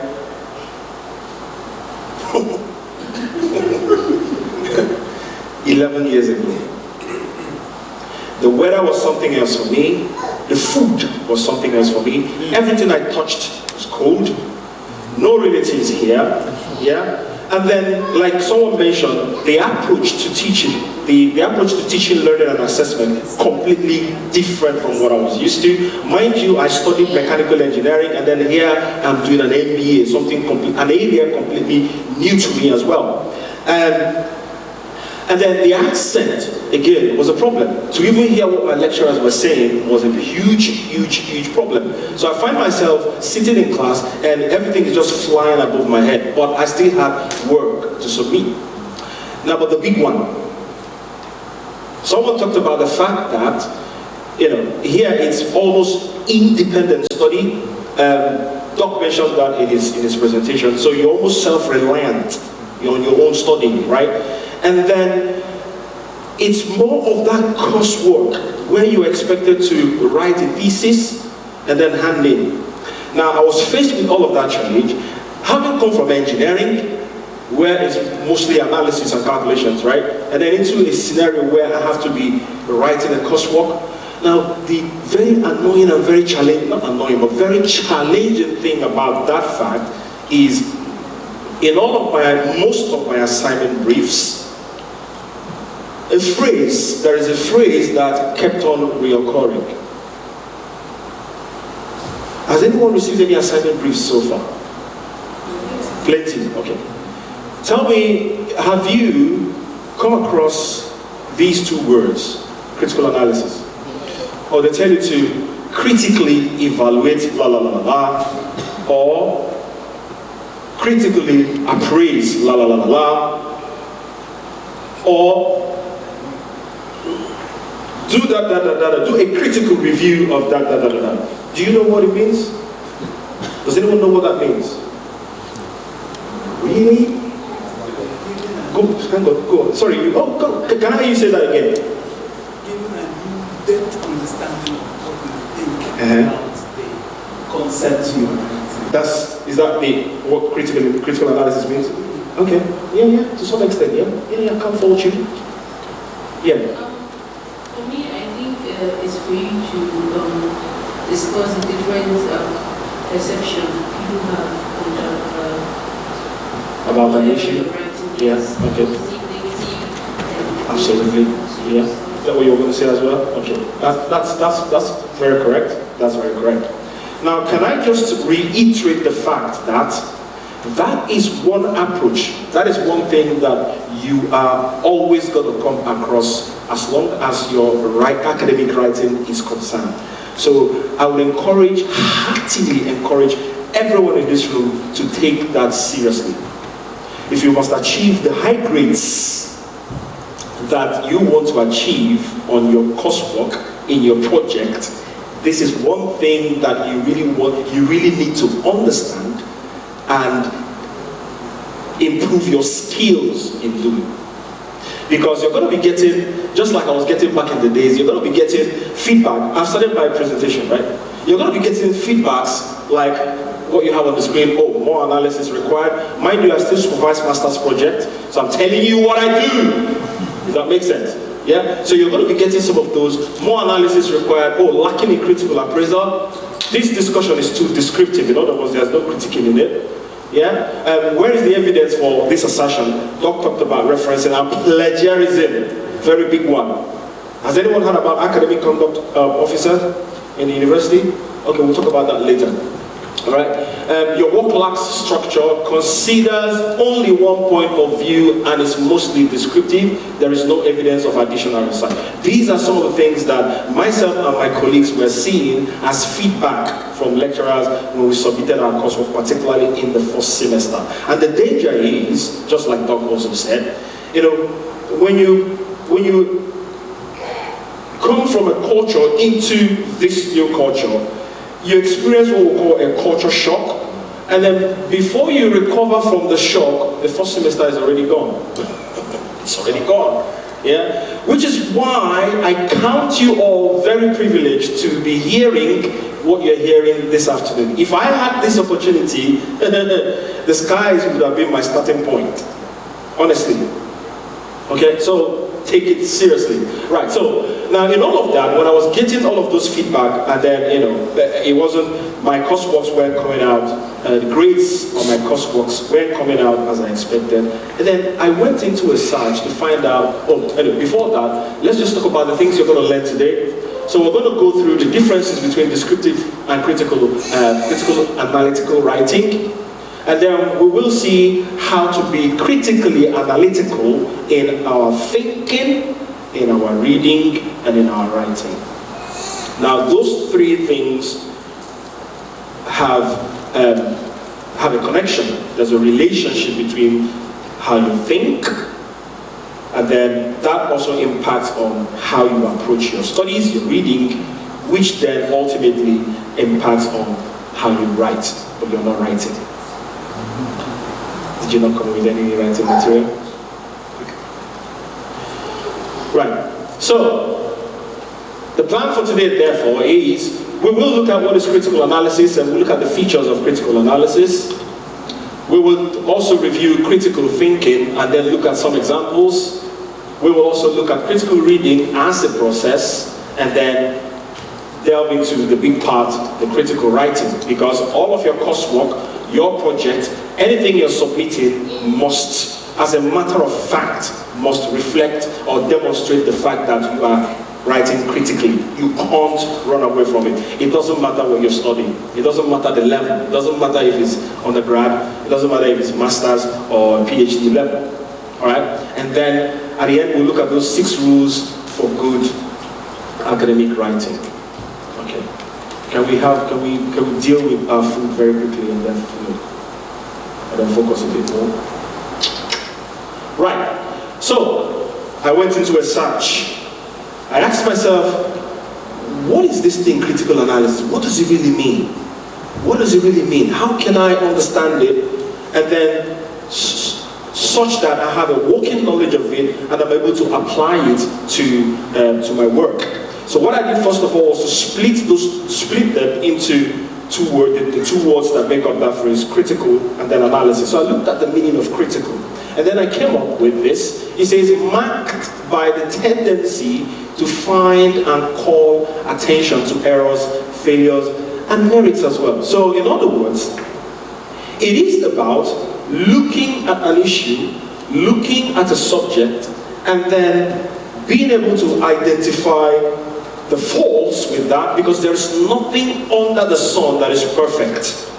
Regardless of how perfect it appears, there must be some faults, there must be some errors, there must be some weaknesses about that. So critical is the tendency to identify the weaknesses in something, to identify the faults, the errors in an issue, and also the merits, not just the bad side of things, but also where things have some merits in them.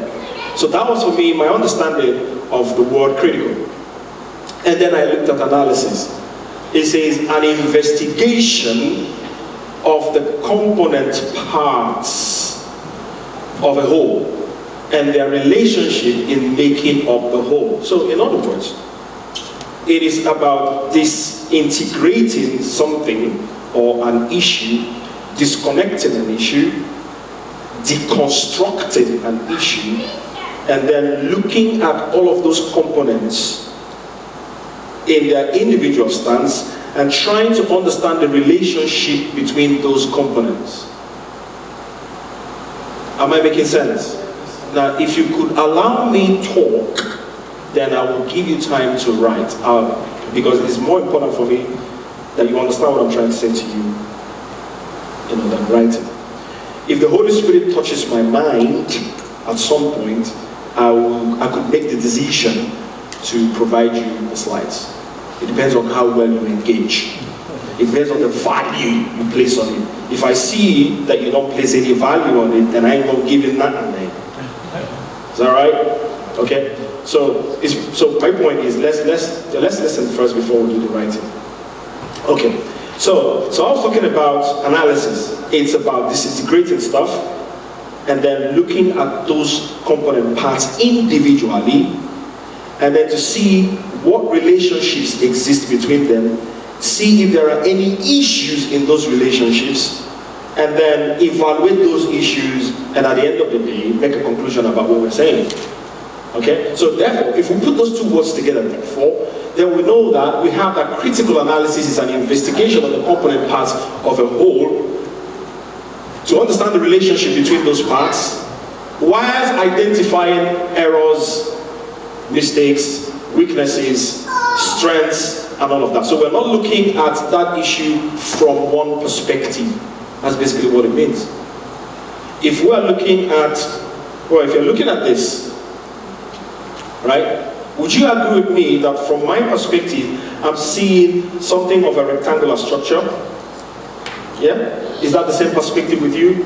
I think so. Or is that the same with you? Does it look like a rectangle? No. You could argue a rectangle, but a smaller rectangle. Am I correct? Forming an angle. Okay. If you look at it from this, well, is two-dimensional. But if you look at it from there, it becomes three-dimensional. Am I correct? So if I ask you to write me a paper on this, a thesis on this, and then you go on and on and on and on and on and on and on, writing about just this perspective. My question to you will be, have you represented all of the perspectives of this? No. So basically, when we say critically analyze, we want you to present all of the different, deconstruct this. Deconstructing it means that it has 6 sides. There's that side, there's that side, there's that, there's that, there's that, and then there's that. What's the relationship between all of those sides? Is there any issue in those relationships and all of that? Does that make sense?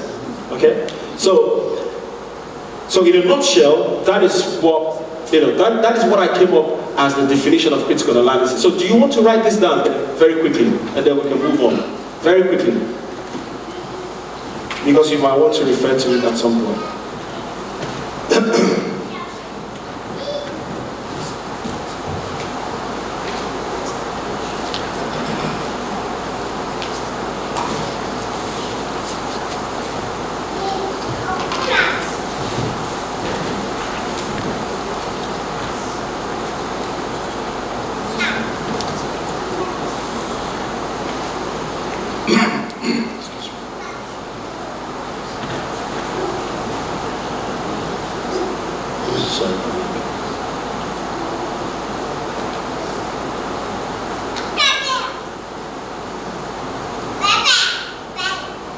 Now, if you notice, there's a text in red which reads, while providing your own viewpoint. So, what that simply means is that whilst you're doing the analysis in a critical way, you're deconstructing the constituent parts of the whole, looking at the relationships between those constituent parts. At the end of the day, you need to provide your own view. And this is where students also miss it. And I'm going to be sharing some experiences with you as well. Okay, so if we've got that, can I move on? Alright. So, in other words, when we talk about critical thinking, which is the bedrock, the foundation of you being able to write critically, if I put those in a step-by-step format of how it goes, now the first thing you need to do is to describe whatever it is that you are looking at. Form a clear definition or description of whatever issue that you are considering. Because there's no way you can solve a problem that you haven't defined. Anyone agree with me? No, guys, I can't always be the one talking. I need to hear you. So, do you agree with me? Okay, fantastic. That's better. So there's no way you can solve a problem that you haven't defined. So the first thing is to first of all define the problem. Then, like I said earlier, deconstruct that problem. In other words, break it down into its constituent parts, right? And then name those parts. Followed by you looking for the relationship between those parts, which is what I said before, and then identify possible issues with, or possible problems or issues with all of those relationships that you have identified that exists between those parts, and then evaluate those problems. If the question is, those issues, are they really important? If they are important, why do I think they are important? Why do I think I really need to consider them? And then imagine a solution therefore. So I'm going to give out an example. So what I want you to do is carefully read this. Is an example of all of that on the screen put into a scenario. So I'd like you to have a detailed read of it and then let me know your thoughts about it. Let me know your thoughts about it.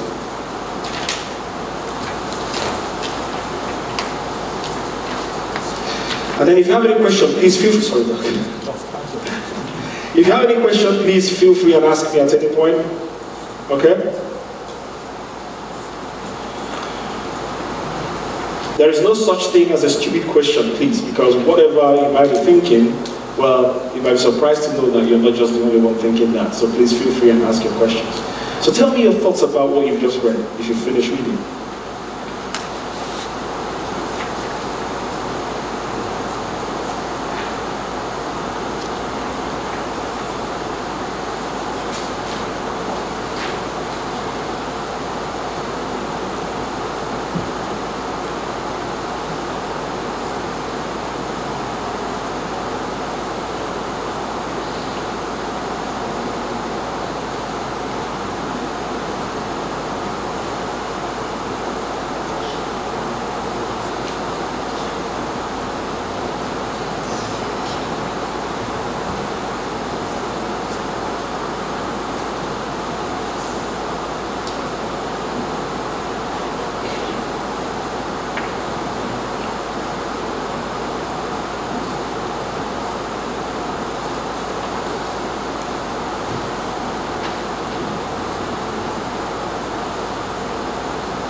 Any thoughts? You've not finished. Okay, quick.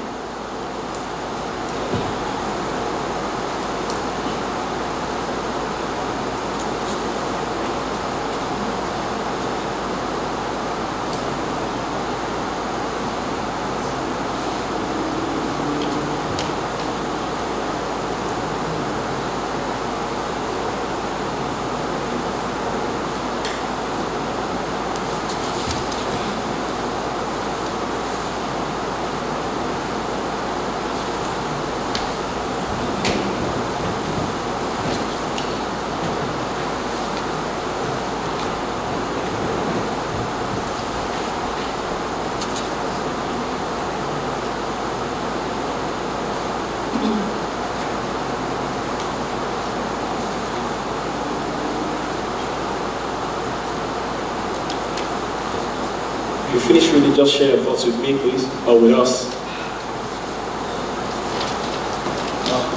Go on. I think we're going to ask the possible problem. And one of the problems could be how can this pen be kept when it is not in use?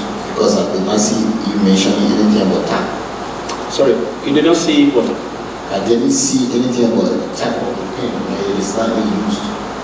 The type of pen. To close the pen. That is when the pen is not functioning. Mm-hmm. How do you keep it safe? Okay, so it's not captured there, right? No, it's not. Okay, so you're already picking out faults there, even. Yeah. So I'm not using this pen and I put the pen in my pocket. Okay. It's possible that it will destroy my clothes. Okay. So that's one of the problems that I've recognized. Okay, but in terms of the structure, so in terms of applying that structure in your thinking whilst you're considering an issue, how does that come across to you as a structure? Can you reframe the question? Okay, so we've looked at all of those steps as steps that you can take to think critically. So first of all, define the problem and all of that stuff. So does that really make any sense to you? Does it work? Do you think it works? Yeah. Do you think there is some critiquing going on there? Critical thinking going on there? Yes. Okay, so if you agree with me, therefore, then that will be like a model you can use, you can apply in order to think critically. So the question is, the issue is, if you have a coursework to do. Now you've told me that you have assignment briefs, am I correct? So those assignment briefs are targeting certain issues that you are required to address. So the first thing you need to do is to think about those issues, am I correct? Yes. Okay, so in thinking about those issues, these could be the steps that you want to take in thinking about those issues, to be able to then make sure that you are thinking critically. It begins with the thinking. If the thinking is right, then the reading will also be right. If the reading is right, the writing naturally flows. Does that make sense? Okay, so that was just to give you a flavor of what process you can use in making sure that you are thinking critically. Yeah.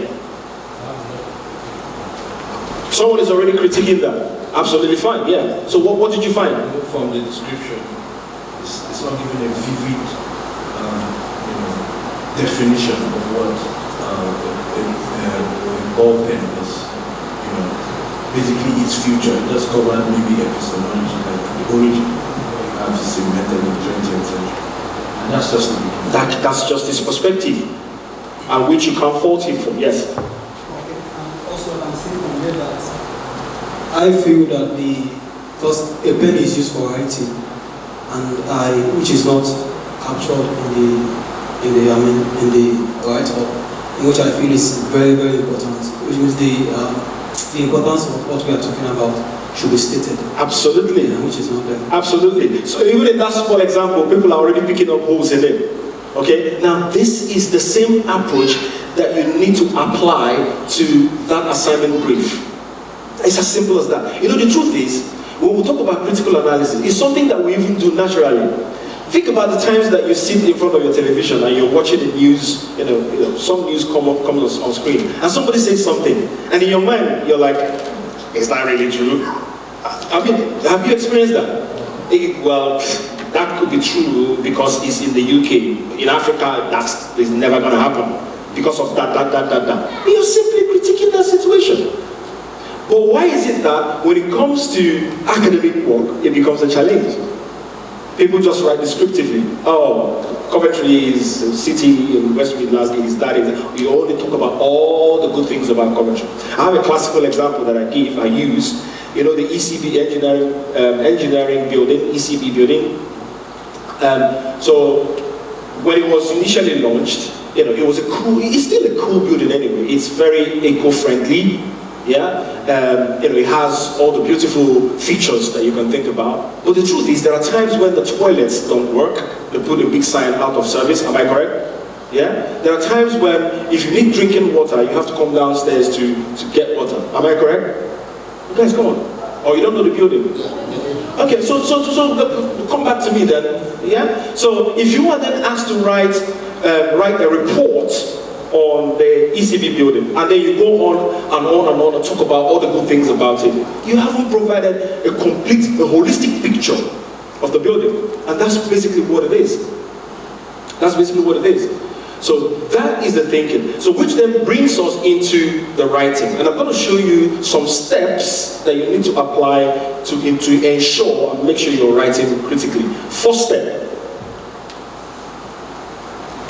Make sure you're reading critically. We'll come to writing later on. So the first thing you need to do is to identify the main argument. So for instance, you're preparing for that assignment.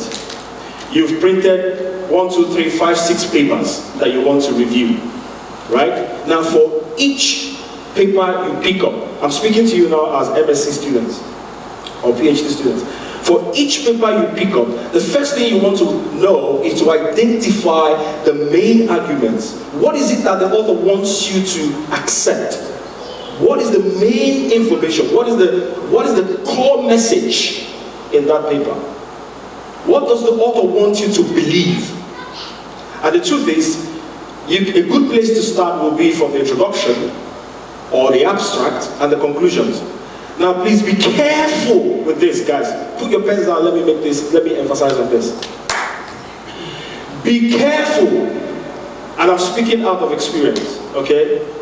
You know, when you're preparing for your assignments and then you're reading, you know, you've printed papers you're reading. I tell you what most students do. I mean, at some point I did it.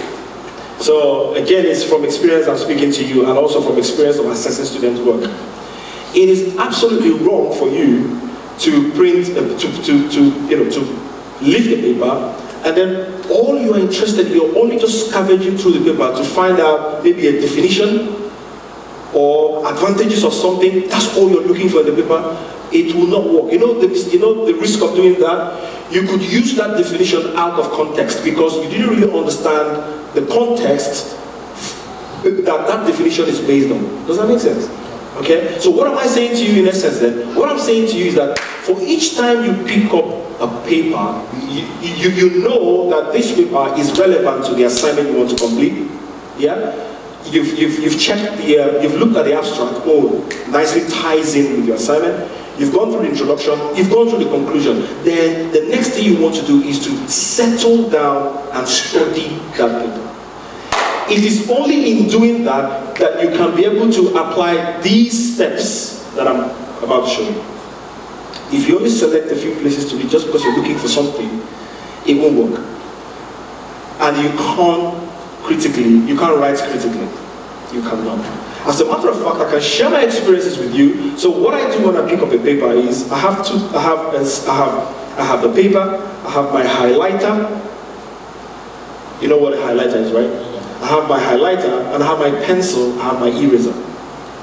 Now, when I'm studying, watch this. Before I even start studying, so probably I want to do a research around, say for instance, just give me a topic, give me something. The what? Oh, renewable energy, right? Okay. There must be something about renewable energy that I want to find out anyway. So let's say there's something about this renewable energy that I'm looking for. Now, what I need to do first is to identify not less than 5 papers that addresses that area. All right? And then for each paper, I'm reading carefully and I am making notes just by the margin of the paper. Watch what comes out of that. So I'm reading, and then I come across a piece of information. I close that, I read it, it makes sense to me, I ponder on it a little bit, I try and interpret it, I try and unpack the meaning of that statement, and then I make a note based on my understanding. Watch this. And then I do that throughout the paper. As I'm doing that, I am identifying weaknesses in that paper, which I'm highlighting. So I'm doing the analysis. I'm doing the critiquing, right? And then do that for the 5 papers. Do you think that, and I ask you this as a question, do you think that I'll struggle to write 3,000 words on that issue? Do you think so? Do you think I'll struggle to critique? Because I've identified all of the things that are wrong, so it's just left for me to now put up my my Microsoft Word environment and just type away. But in a logical, reasonable manner. That makes sense. So if you don't take out anything today from this meeting, take out the fact that when you study, make sure that you settle down and study properly. It is only then, make sure you study the paper you're looking at, make sure you study the introduction, you study the methodology, because you can even identify a weakness in the methodology. That's true. And for those of you that are looking for project project problems or project topics, that could be a good way to start. Most papers will tell you areas of further research. Am I correct? It's like you guys are not studying. Yes. Come on. Most papers will say areas of further research. Or you could yourself identify weaknesses in the way the research has been concluded or carried out. Okay? So, identify the main arguments made by the author. Sorry, I need to use my glasses. Identify the main arguments the author is making. In other words, what is it? What are their main core message in that? The next thing you want to do, is evaluate the evidence presented. Okay, so this is what this author is saying. Are there evidences to back? Has he used core evidences to back up what they are saying? Whatever they have said, is it based on hard facts? Now what I'm teaching you, what I'm showing you are the steps that you need to take in order to make sure that you are reading critically, to help you write critically. So these are the questions you'll be asking. Is the evidence compelling? Is it convincing? Whilst you're reading it, do you feel that this is quite convincing and that you can develop an argument with that?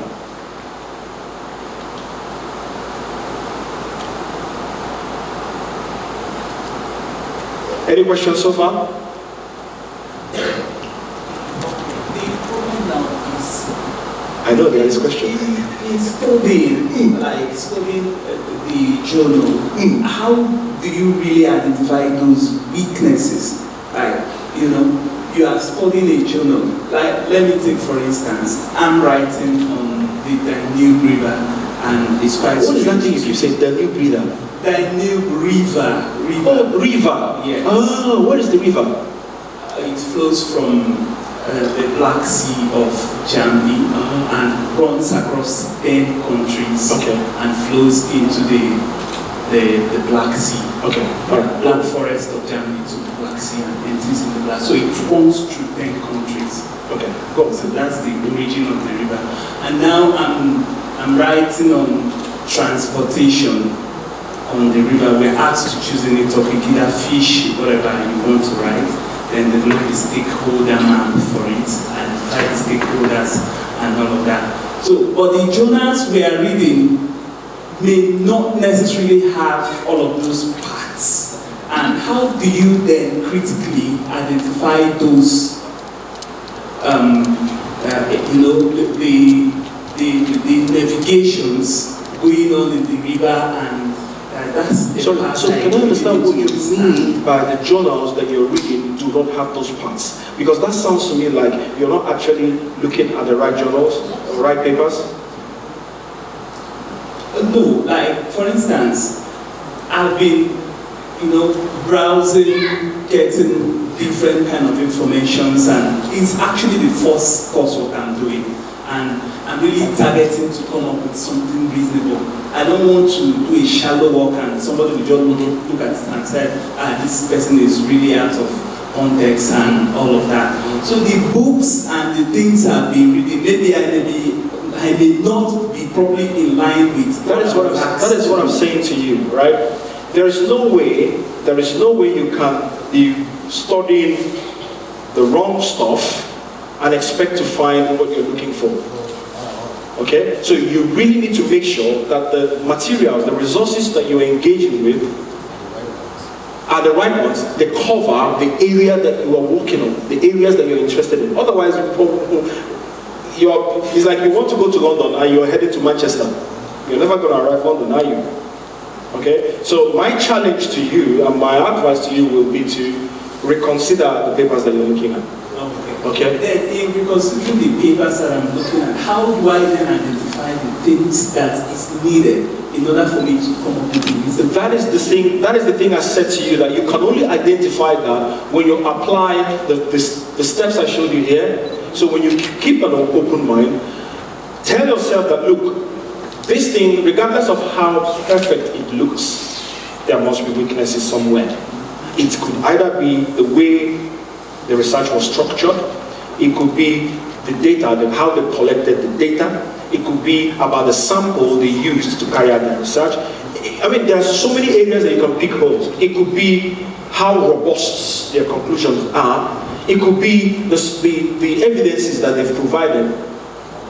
It could be that those evidences are not strong enough to base that conclusion on. There are so many things you can find. And that is why we're teaching you what we're teaching here, to open up your mind, to some of these facts, some of these things. That regardless of who wrote the paper, you can pick out things in it. You can pick out holes in it. It should be a scientific journal, because if you are writing scientific papers and you use some journals when done by, let's say, a journalist, you will get the information. Absolutely. So that could be a weakness. How can a journalist be writing in a scientific journal? I'm not saying it can't happen, but it could be a point of critique. Okay, you want to check the background of this person and see how well they know science or technical stuff, and then what their background is in terms of science or technical stuff, which warrants them to write the paper. That could be a point of critique as well. Does that make sense? Have I answered your question? Okay. It is your responsibility as a scholar. That's why you're a scholar. It's your responsibility to identify the material you're looking for and then critique that material. Okay? Except if you're telling me that there are no research has been done in that area at all. Which okay. Just to add there, if you are researching in an area that you know is well established, and then in fact, for you to study about a river now, I'm sure that there are a lot of textbooks and a lot of reference materials available. I'm not sure it's okay for you to start looking for journal papers now.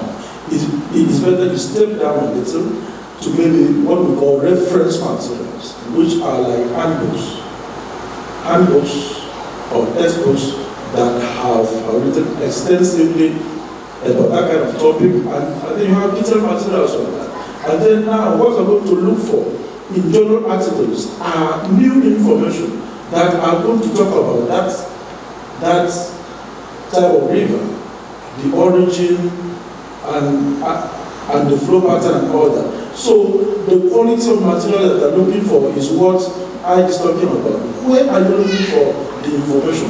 You may not even understand most of what the journals are talking about, but you can easily understand what most of the textbooks and reference materials are discussing on that particular thing. So don't go too high in looking for articles now. Instead, step back a little and look for textbooks or handbooks or reference materials that will have dealt with that topic in great details. I tell you what, that's absolutely correct. And I also do tell my students, right, as much as we don't encourage you to and I have some. As much as we don't encourage you to use sources like Wikipedia, Google search, and all of that, YouTube, but those are good places to start from, especially if it's an area that is new to you, that you don't have much information, previous information on. You may want to start from those areas, okay? Just to have that background, information first, and then you can then launch on into more, to deeper things. But then, most importantly, pay attention to what we're saying, because the next point on the screen says, is the evidence used throughout well balanced? So you're looking at this paper, you're asking yourself, is the evidence balanced? So what this person is saying, in their argument, in their discussion, are they balanced in the evidence they are presenting, or are they just one-sided about something? If they're only one-sided about their evidence, they seem to be supporting one side of things, then it's a point to critique, because the argument has to be balanced. Now, mind you, also speaking to everyone here, mind you, you're on your phone, please stop that. Stop that. Okay? So, mind you that your coursework, when it is assessed, these are some of the things that the lecturers are looking for. These are some of the things that we are looking for. Have you considered it? Is your work balanced in your argument? Or are you just on about one side of things? Do you present this side and there is a balance between this side and that side? Alright? That's basically what it is. So whilst you're reading, you're applying something. Is it my bad?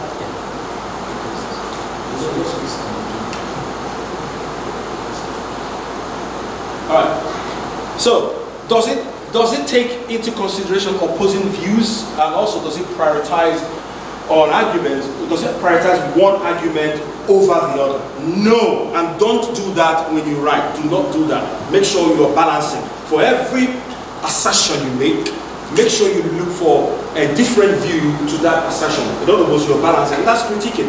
Do you hear?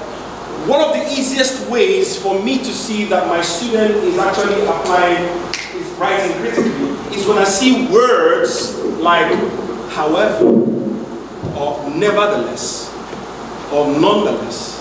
Okay? What it means is that initially they were here, but as soon as you see however, it means they've switched over to a different perspective. Does that make sense? Yeah. So for me, it's one of the easiest ways to see. Assuming I'm just browsing through the work, I'm looking for those switches from one side to another. That makes sense. All right? So it might just be one of the easiest ways for you to demonstrate that you are writing. I'm back online. That you're writing critically. All right? Okay. Point number 4, read between the lines and volume down a little bit. Read between the lines and identify underlying assumptions. In other words, beware, make sure that you separate your emotions. You separate your emotions from the hard facts. Be objective. It's not about what you think, because if what you think cannot be based on facts, then it holds no grounds. Okay? So it's not basically about what you think, except if what you think you have hard facts to support them.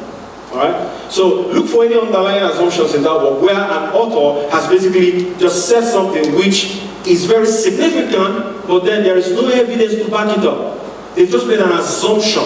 That could be something you want to critique as well. Well, they have said this thing, but looking at it, is quite a weighty comment to make. It's quite discreet. It's quite significant, but there doesn't seem to be enough evidence to support that. Because when I'm reading your work, that is also what I'm looking for. Does that make sense? Okay, so we'll move on to the next one, the 5th one. It says, recognize techniques used to make writing sound persuasive. What do we mean by that? You know what persuasion means? So I'm trying to win you. So look at the techniques that the author is using to try and get you to agree with what they are saying. If those techniques or their approach in trying to woo you to their side of understanding is not solid enough, then again it is something you want to critique. Okay? Mind you, what I'm telling you, what I'm sharing with you are the things that you need to keep at the back of your mind when you are studying those resources, those papers, those books. We've talked about thinking, now it's about the reading. So whilst you're studying those materials, these are the things that should be going on in your mind. What is the strength of their persuasive technique? Are they really, would they say something and then they back it up with a very convincing evidence or fact to support that? And then the same thing, when you start writing, are you doing the same thing? Right? And number 6, reflect on issues in a structured way. In other words, consider how different arguments fit together or where they may contradict each other. Okay? So it might be that this author or writer has presented an argument which they have, sort of supported so far or supported so much, but then they're also making another assertion which contradicts what they have said before. It's possible. These are the things to look out for when you are studying, when you're reading. Okay? Okay, make a note of those very quickly in the next 10 seconds, and then I'll move to the next slide. And then I'm going to give you a little bit of activity to do for me, and then we'll move on.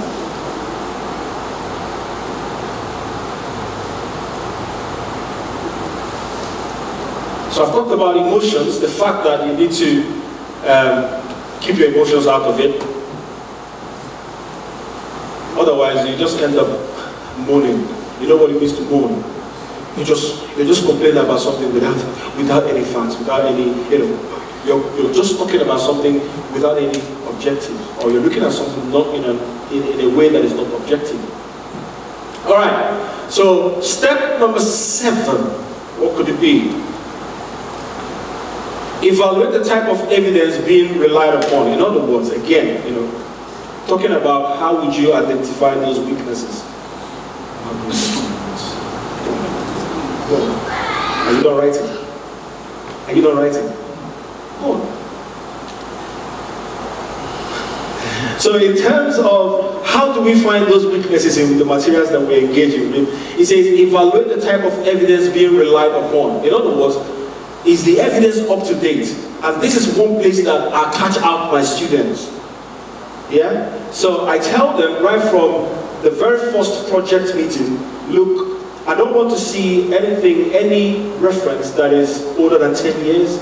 So anything before 2015, as long as I'm concerned, is out of date. Because, when I say that, I'm careful, how I present it, because there might also be some very evergreen facts. You know what I mean by evergreen? So that lasts the test of time. So when I see such, okay, that's fine. But when this is about something that I know that a lot of research has gone in that area, a lot of development has happened in that area, and then you're making reference to the work that was done in 2009 or 1998. How the question is, how relevant are those thoughts or information in the current dispensation? Again, these are the things you need to be asking yourself. Yes? There's another question. Yes, my friend. In many instances, I've experienced this before, where a person, maybe a rector, will cite reference that does not exist. It seems like you copy a work for someone, like someone wrote a literature. In this literature, the person had references there. But then maybe you want to phrase it like you did it, and so you start adding some references that were not in the initial work you copy from. And how do you detail it as a person who wants to do critical reading? That is. So how do you dictate? How do you study the material? I have this piece of paper, right? And I'm doing a coursework. Okay, I'm trying to critique this paper. This paper was initially written by Dr. Edebon, but then Gabriel used Dr. Edebon's work to write. Now I'm copying from Gabriel's work, but Gabriel has some references that are not in Dr. Edebon's work, but I have not seen Dr. Edebon's work. How do I detect them? That is citing false references. Well, the fact that somebody is able, so how do you dictate if somebody is citing false references? Yes. Okay. If that is something that you're concerned about, what you need to do is flip back to the very last section of that paper where you have the list of references. Okay? Check if those references are there in the list of references, because the list of references provides you the full address of whatever in-text citations are in the work. Does that make sense? Yeah. Okay, so you flip back there, you check if those references are there. If those references are not there, straight away you can tell that, well, there's something dodgy going on, right? But if the references are there, then you want to check yourself if those are very genuine work done. Have I answered your question? Yeah? So it's down to you as the reader who is applying critical reading. You want to make sure that what references this guy is using to underpin their assertions or statements are really genuine. Again, it's all part of the critiquing. Cool. Thank you. I want to clarify on this issue about old and new referencing pattern and all of that. I'm writing on this river, and basically the river started from somewhere. If I want to give the origin of that river, won't I refer to old books that talks about the river? That is what I'm saying. So there are certain information that are you can't change them. It's just like there are certain mathematical model or formula that were invented by scientists a long time ago. So assuming you want to make reference to those models, of course you have to reference those scientists whenever they discovered them. So those are evergreen. You can't change them. Nobody's added any new thing to them, so to speak. Okay? But there are certain areas that, look, the boundaries are being extended over the years. There is work going on in those areas. Things are moving, things are progressing in that area. We want you to engage with the current flow. Okay? I would prefer that you make reference to the old and also the new than just making reference to the old. Does that make sense? So I can then see the progression from the old to the current. But if you only just rely on the old without engaging with the current, then that's where there's a problem. Especially if it's an area that I'm conversant with. Or if it's an area that I know that, look, research, new research is going on in this area. Does that make sense? Did I answer your question? Okay? So if you are engaging with an old reference, you need to ask yourself that, okay, this thing that I'm citing now, this information I'm lifting, could it be that there has been updates on that information? Can I get a more recent reference for that information? Or for that idea? Or for that assertion? Okay? It's better you put the two, old and new, than just engaging with the old when there is the new. That's the point. Okay? Okay, so the last step there is come to a conclusion about whether arguments are solid or justifiable. So you need to then, after all of those first 7 steps, this is where you need to then come to a conclusion to say, okay, having gone through all of these steps, I can certify that the arguments presented here are valid, are justifiable. They can stand the test of time. Okay? Right. So, if you have done that now,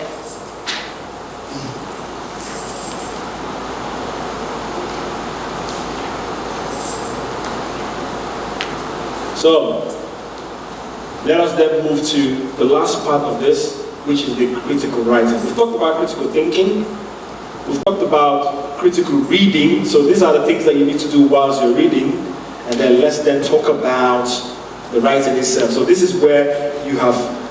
Now the first part, which is the thinking, is when you get that assignment brief. When you get your, guys, listen, when you get that assignment brief, you read it, the critical thinking kicks in. Alright?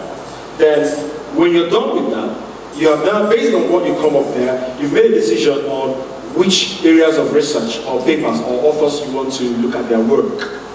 You identify those papers, you print them off, or whatever the case is, and then you start to apply the critical reading side of things. Now, when you're done with the critical reading side of things, then we now need to move into the writing. Does that make sense? You can see the progression of what we're doing, right? Okay. So, what do we mean by writing critically? In other words, what are the features of critical writing? And please feel free to stop me at any point and ask. You have a question? Go, my friend. Microphone. So my question is, maybe not directly related to critical analysis. So my assignment basically is to construct my own issues using three principles. Using what? Sorry? Three principles Three principles of the law. Right? So the question is, how would you do that? And how would you try to do critical analysis? Because again, it's your own scenario. Right? So we're using three principles, such as murder, for example, and theft and negligence.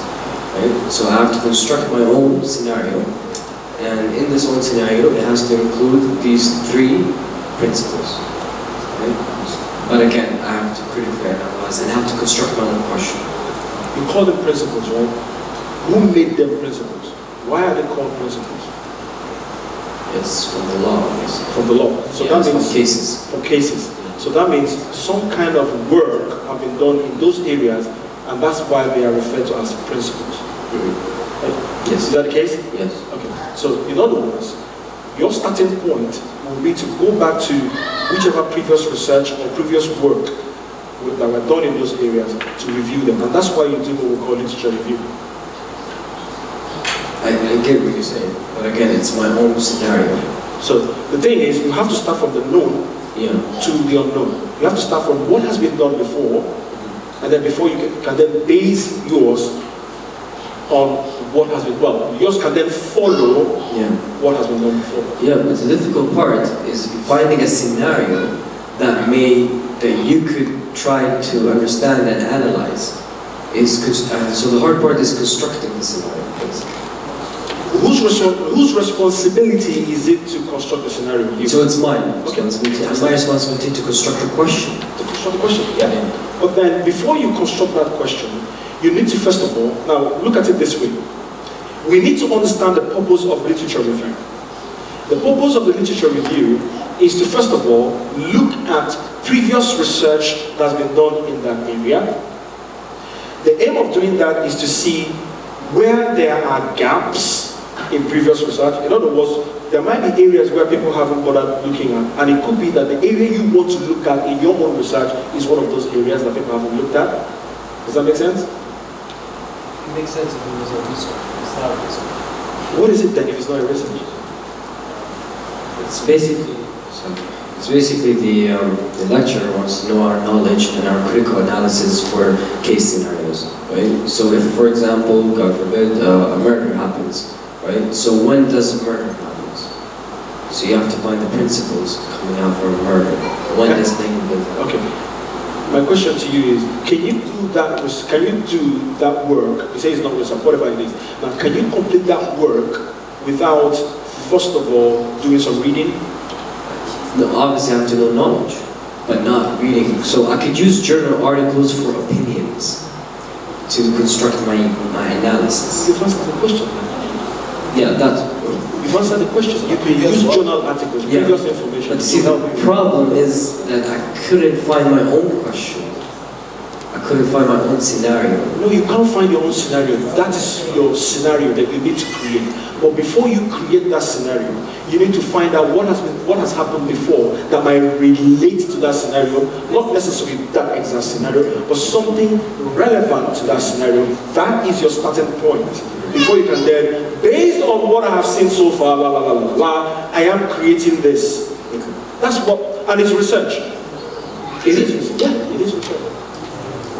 Yeah. Research is about solving a problem, creating something, isn't it? So it's research. The fact that you are engaging with previous work, and then based on your findings findings from previous work, you are coming up with something new. It is research, and there's no way you can do research without, first of all, academic research, without, first of all, considering what has been done previously. Go on. Yeah, I'm not forming a new law. I'm stating what the law is. That's it. So that's why I'm saying it's not research. It's research for the knowledge. That's it. But okay. Because in my mind, research is basically finding new stuff and then critically analyzing it. Okay. well, I think it's a peculiar case. We'll look at it on a one-on-one basis, okay, so we can make progress, all right? Okay, so what are the features of critical writing? The first thing that you want to understand is the fact that when we talk about critical writing, it is you as the writer refusing to accept the conclusions of writers as, look, this is perfect. I can't question it. That is, if that is your thought, if that is your mentality, that look, I can't really question the work here, I'm agreeing with everything, then you can't write critically. You cannot. So it's a clear and confident refusal to accept conclusions of other writers without evaluating whatever it is that they are saying. What else is a feature of critical writing? It's a balanced presentation of reasons why conclusions of other writers may be accepted or may need to be treated with caution. What does that mean? Again, whilst you're writing, you're presenting a balanced view. Okay? You're presenting a balanced view on that issue based on information you get from the materials you're engaging with. It is a clear presentation of your own evidence and argument leading to your own conclusion. So, now, I'm going to emphasize on this one. If you put your pens down, I'll give you time to write. Let me emphasize on something here.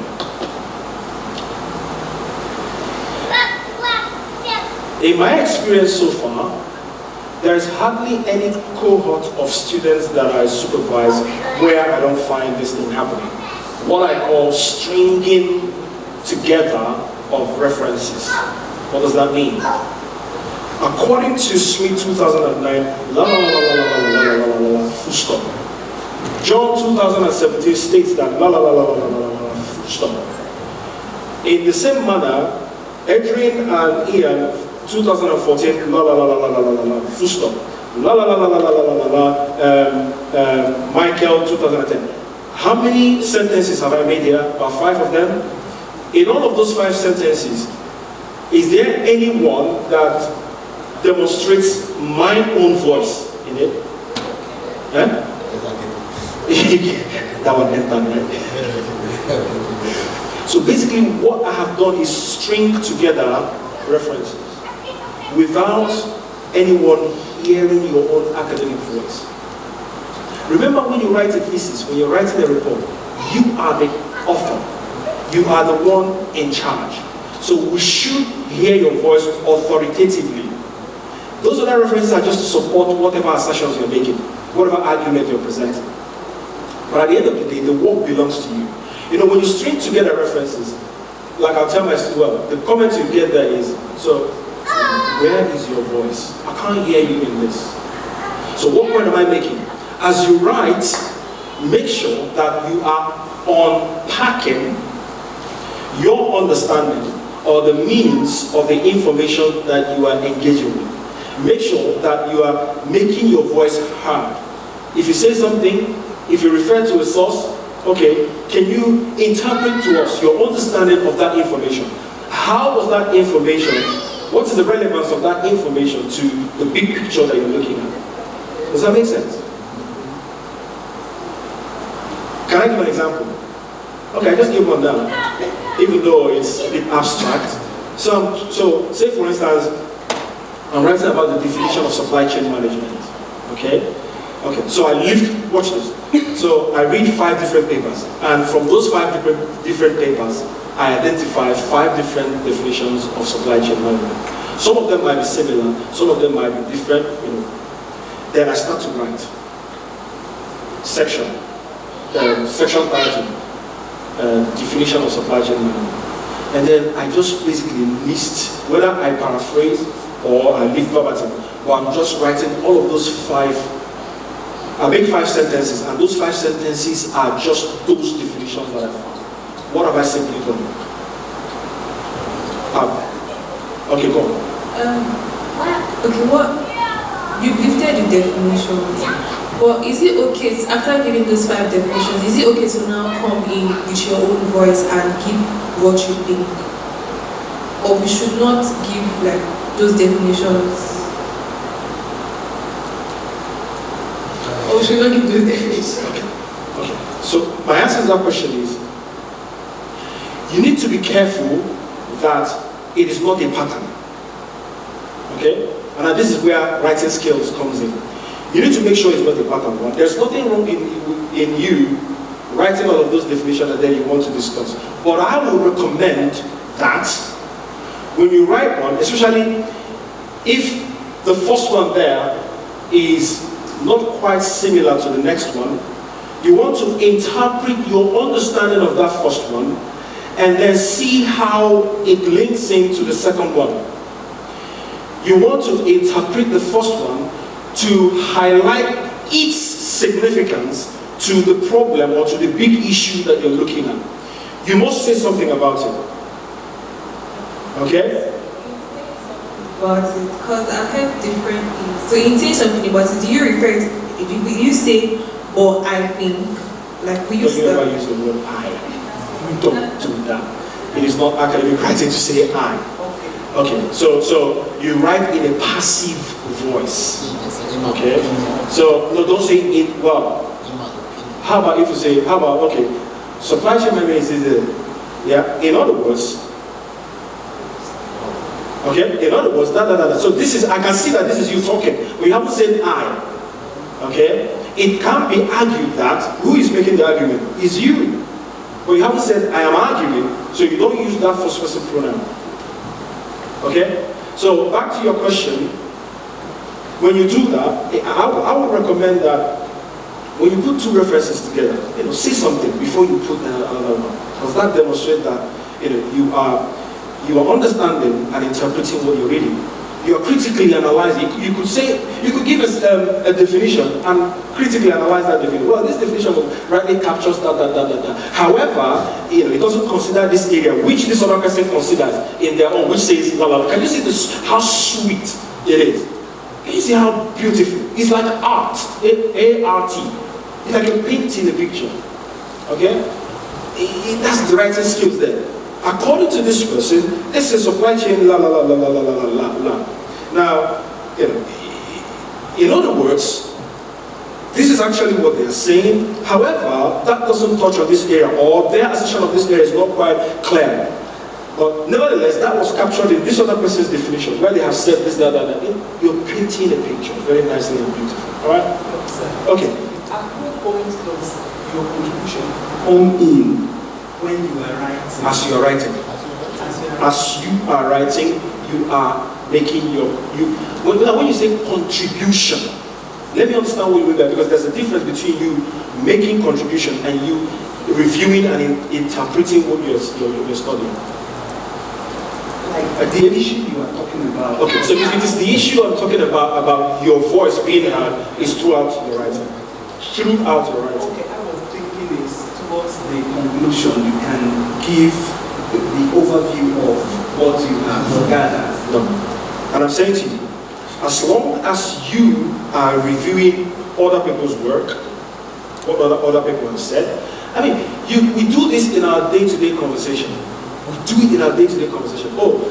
John said this, that. Okay? Which means that I think he's trying to say that. But what he has failed to remember is that this other thing is this. And Jane actually captured that thing. We do it in our everyday conversation. So this is you unpacking and interpreting what you are reading. But then at the end of the day, you're still expected to now tie all of those things together in a way to show your conclusion, your final thoughts about all of those things. Did it make sense at all? Otherwise, I'm happy to go through it again. That is academic writing. Yes. I hope. Thank you, sir. How are we doing with time? Of course, it requires time. Okay, sir, I've gotten that. How come people here are not even engaging at all? You're not asking any questions. What's going on? Yeah? You haven't got coursework, right? You haven't got coursework. You haven't got any. You have a lot, but you don't seem to be applying whatever challenges you are. It's all right. Go, my friend. Okay, I've gotten that, but also I need a clarification just to confirm that. Now, what I really are saying is, okay, you pack the work, you reference this person, and in the last sentence, you now review everything in your own word. Is it good to do that? Yes, that's exactly what I'm saying. Okay. Like like sir, what I'm trying to say is that you said that you bring a definition, you assert it, and maybe like Assert it. Be careful the words you use. okay. I know my English is not very but I know a little. So don't assert. You know what assert means? Yes. You're making a definite statement. You're making an assertion. Okay. Okay. So go on. Okay, like what I'm trying to say is that I'll pick it 1, 2, 3, and maybe in the next sentence, the fourth one, I will now review everything. Which is what you said earlier, right? And I said there's nothing wrong in doing that. I said that. Yeah, Okay. but don't make it a pattern. Okay. Yeah, you do use that approach when it is relevant. Now, where it becomes a problem is when you string all those things together and there's no place in your work where you interpret their meanings and their connections and their relationships, where there are similarities, where there are differences. If you don't do that, then you have failed to demonstrate your academic work. Have I answered that question? Who else wanted to ask a question? Okay, that's all right then. So what is the difference between descriptive writing and critical writing?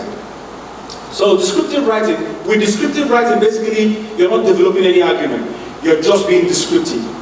You're just presenting one view of a thing.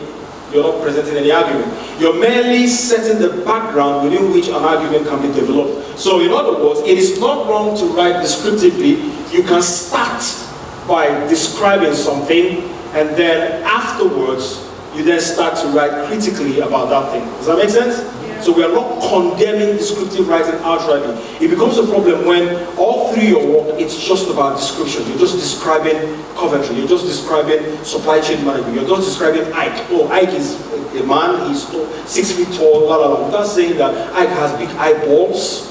Sometimes he can be loud, or he has, does that make sense? So in your description, the description basically sets the background upon which critical writing can then take effect. Can someone remove that thing on the screen, please? There's something on that screen.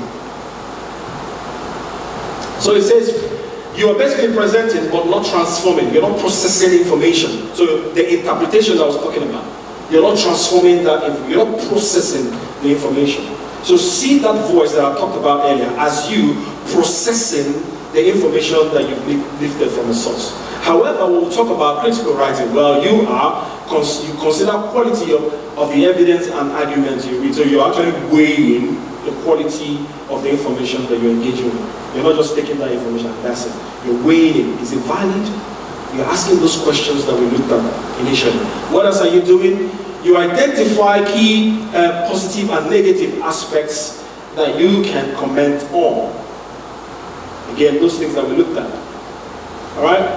And then you assess their relevance and usefulness to the debate you are engaging in for your assignment. So this is all about critical writing. You can ask yourself, when you finish writing your work, you can ask yourself, can I demonstrate that these things, there are evidences of these things in my work? Okay? So if you put those down, because I want you to put them down, and then you're going to do this exercise for me. I want to test your understanding of all I have been blabbing since. Let me test your understanding. Yeah. What is it?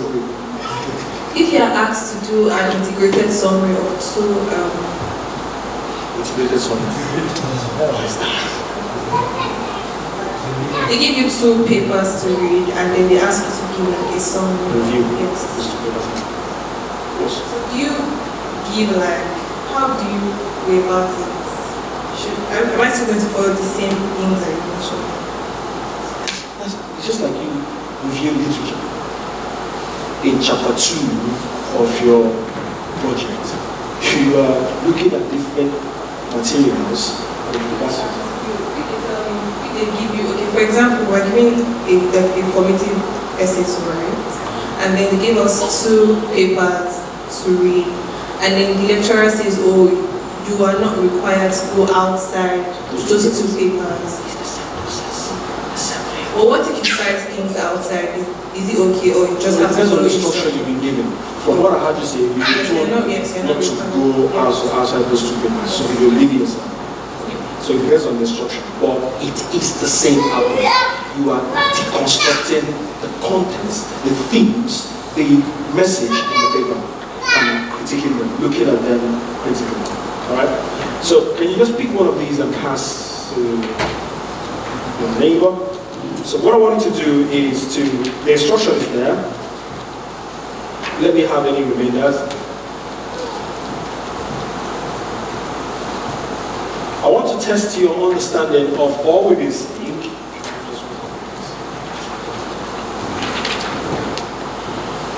So it says, read each of the statements listed below and state if it is critical or descriptive. So there are statements on that sheet. Read each of them, and just by the side of each write C if you think it's critical, or D if you think it's descriptive. Okay? And then I'll put up the results on the screen, or the right answers on the screen, then you can compare and see how well you've understood what we're talking about.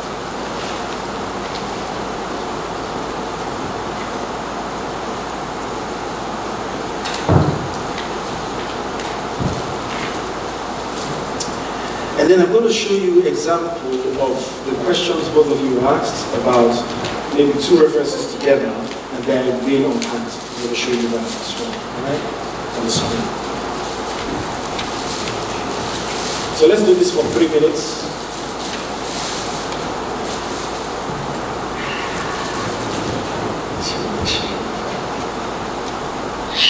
How are you doing?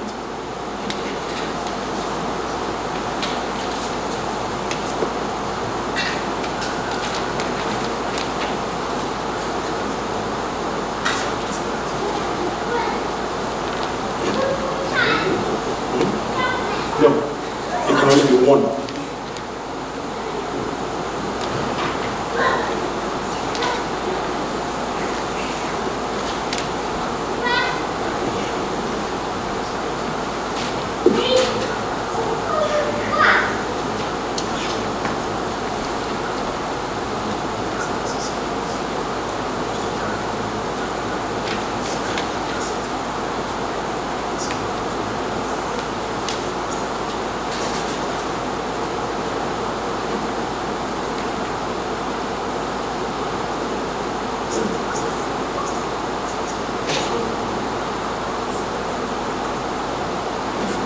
Okay, anyone done?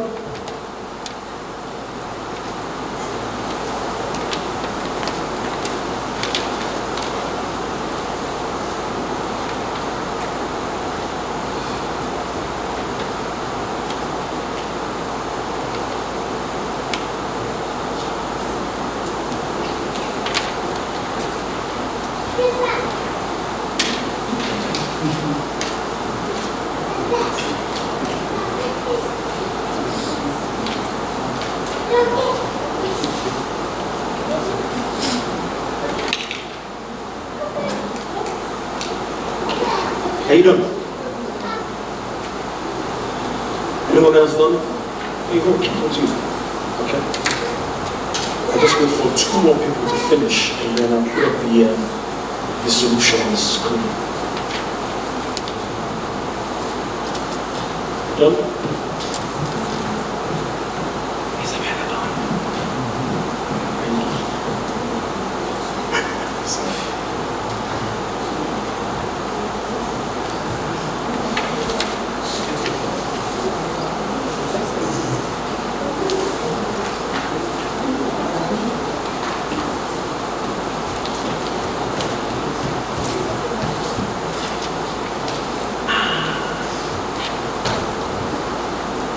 Okay, so compare your answers to what you see on the screen.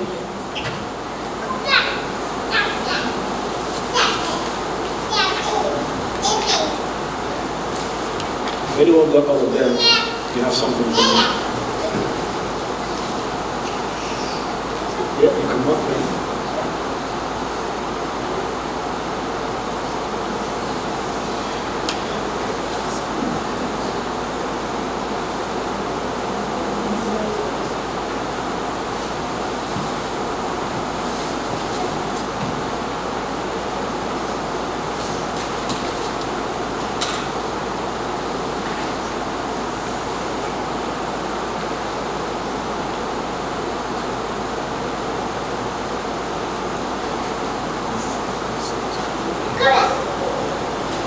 Did you miss one?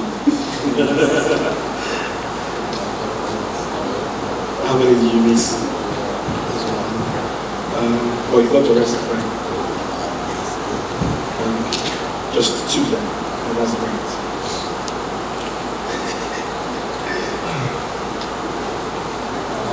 It's not bad.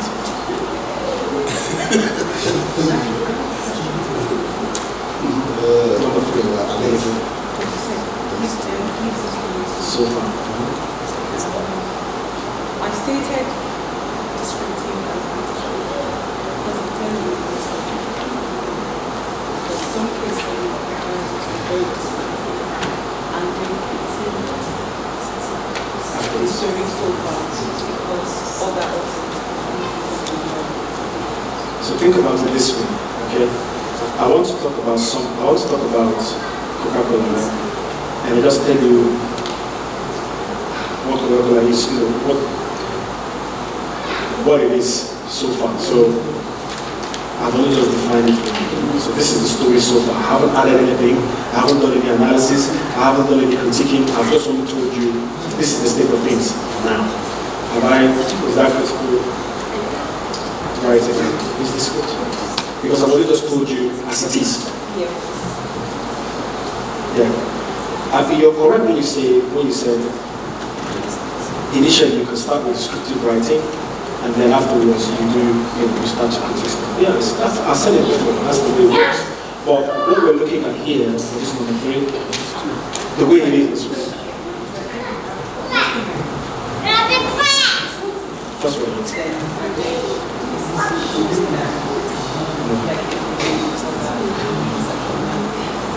And all of them, none of them can be critical of both. No, it's just one. The answer is this one.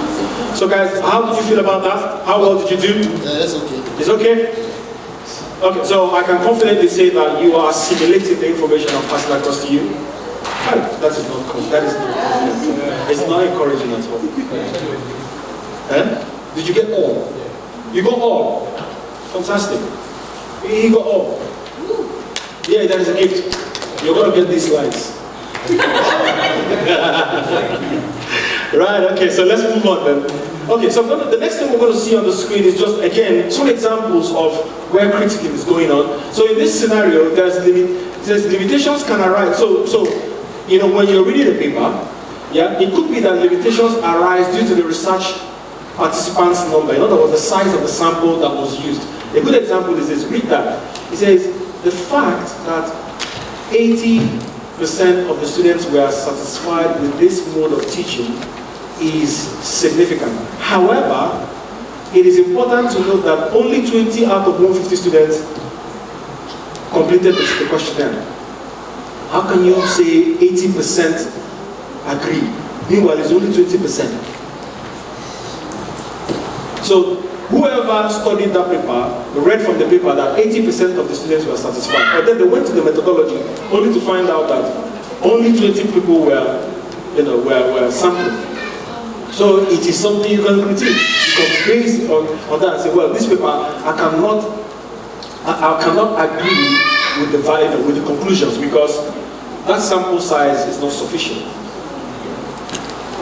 Then therefore, you want to repeat that research with a bigger sample size. Does that make sense? The way you're looking at me. Did you understand what's going on here? You do? Alright, that's fine. Okay, so let me quickly show you the one I was talking about. Look at this one. Look at that. So the first two sentences there references are from sources. But then look at the text in red. Furthermore, and then they start to flip whatever those are. Just read that.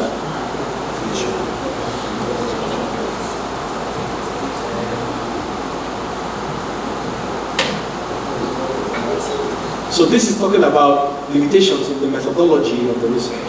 So these are things you can pick out when you're studying the paper. Does that make sense? Okay. Right. So which then takes us to the last part of this presentation, and then I'll take my leave. So let's look at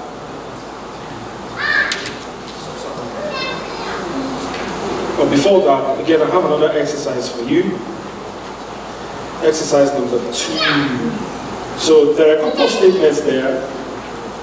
Just tell us if it is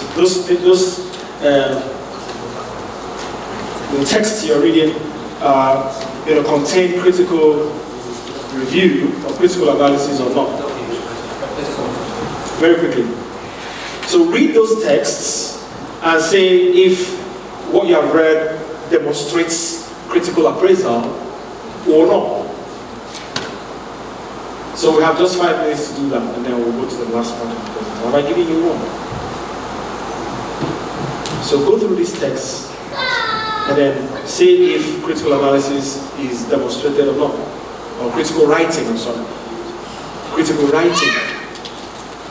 Does it show critical writing?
Okay, any answers?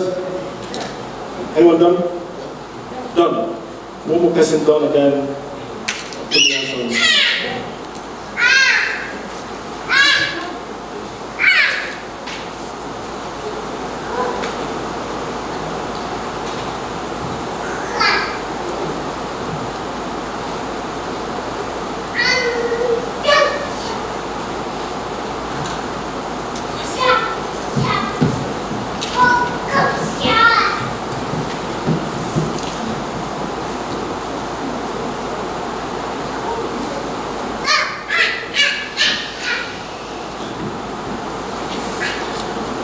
I like the way you wrote it. You wrote it in capital. But we'll find out if it's correct.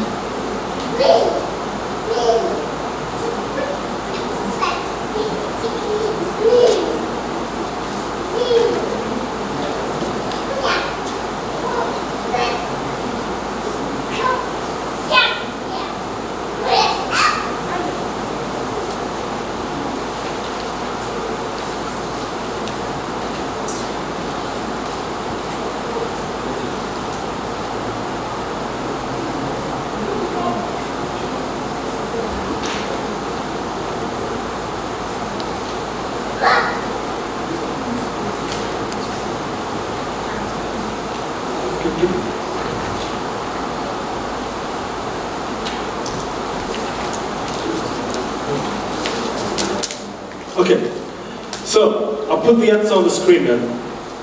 Is that okay?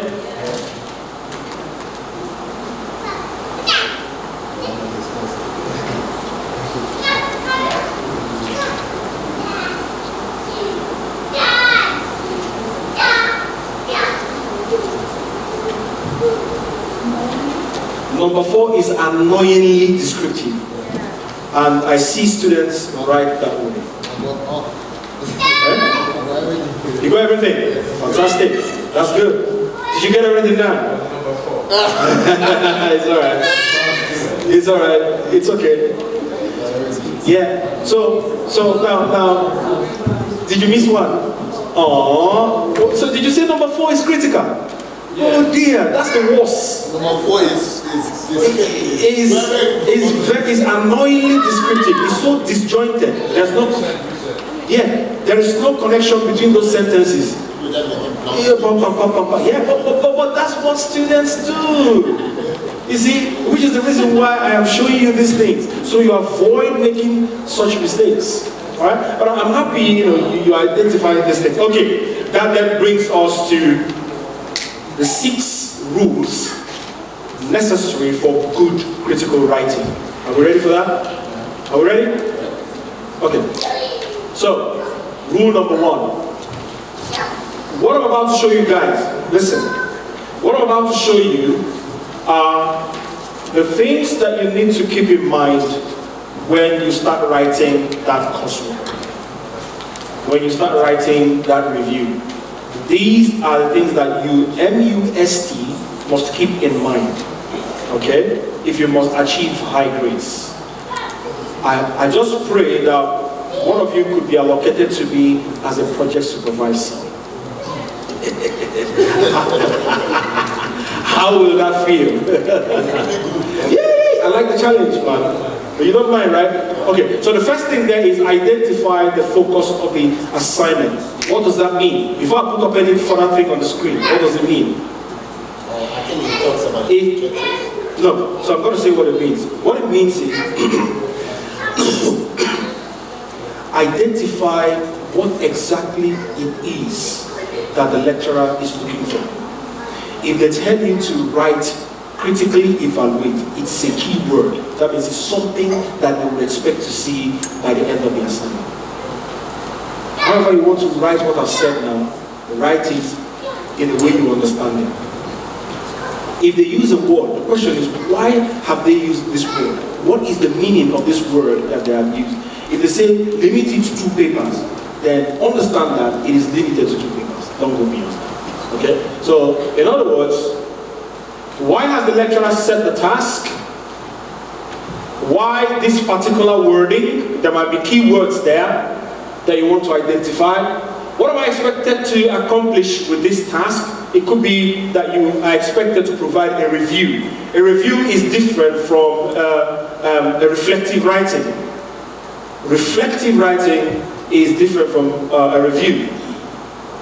Yeah? Okay. So, which key debates or conflict of opinions will that refer to? Please make note of these things. So by the time you pick up that assignment brief, you've done the thinking. And part of this could also link into the thinking, into the critical thinking. So these are things you need to ask yourself. Read that brief, underline the keywords, because those are the things that will be assessed by the time your work is submitted. You're tired of writing. No, I'm not tired. Okay. Rule number 2. Rule number 2.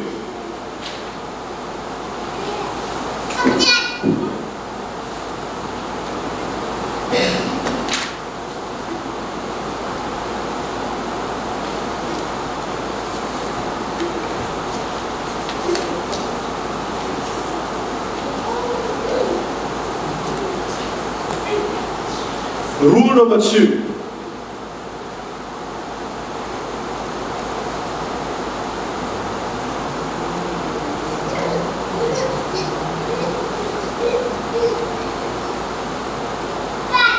There are 6 of them, so we're going to rule number 2. Rule number 2, identify your own opinion or your own point of view as you study for the assignment. Okay, so you've gone through the brief. You need to take a stand from which you will present your argument. So, in this matter, where do I stand? What is my viewpoint about this? Where am I going to start from? So, following preliminary reflection, arrive at your own view of the issue to be discussed. You may want to make a statement, a thesis statement, which captures your viewpoint, your standpoint regarding the issue you're looking at.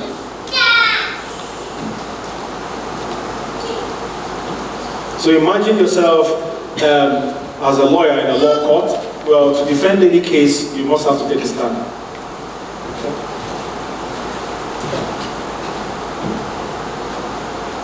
Rule number 6.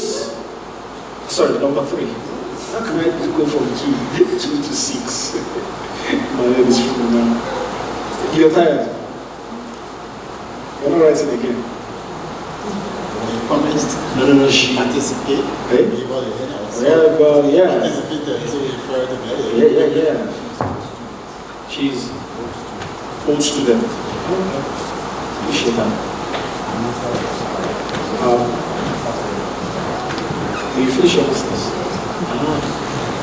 So go ahead. I just want to No knowledge is the worst. That's good.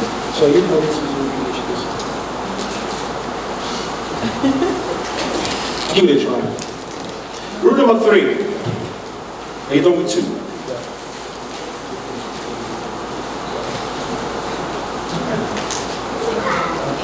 Okay. Rule number 3, it says, consider how you will communicate your point of view or argument to your readers persuasively.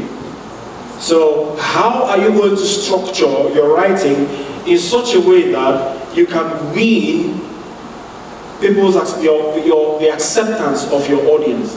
People can agree with what you're saying.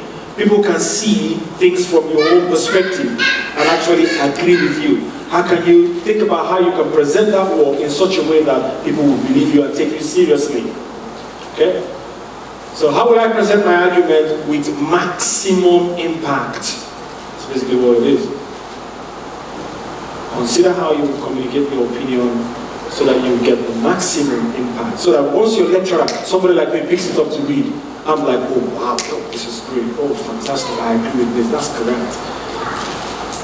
At the end of the day, that could result to a 70 or 80, because no one will ever get 100. Nah, if I give you 100 now, which one will I keep? No, you tell me now. I have to keep some for myself. So in doing that, I provided you a tip. So make a list of reasons that support your perspective and those that undermine it. And then think about all of them. And then whether those reasons are good enough to convince anyone else.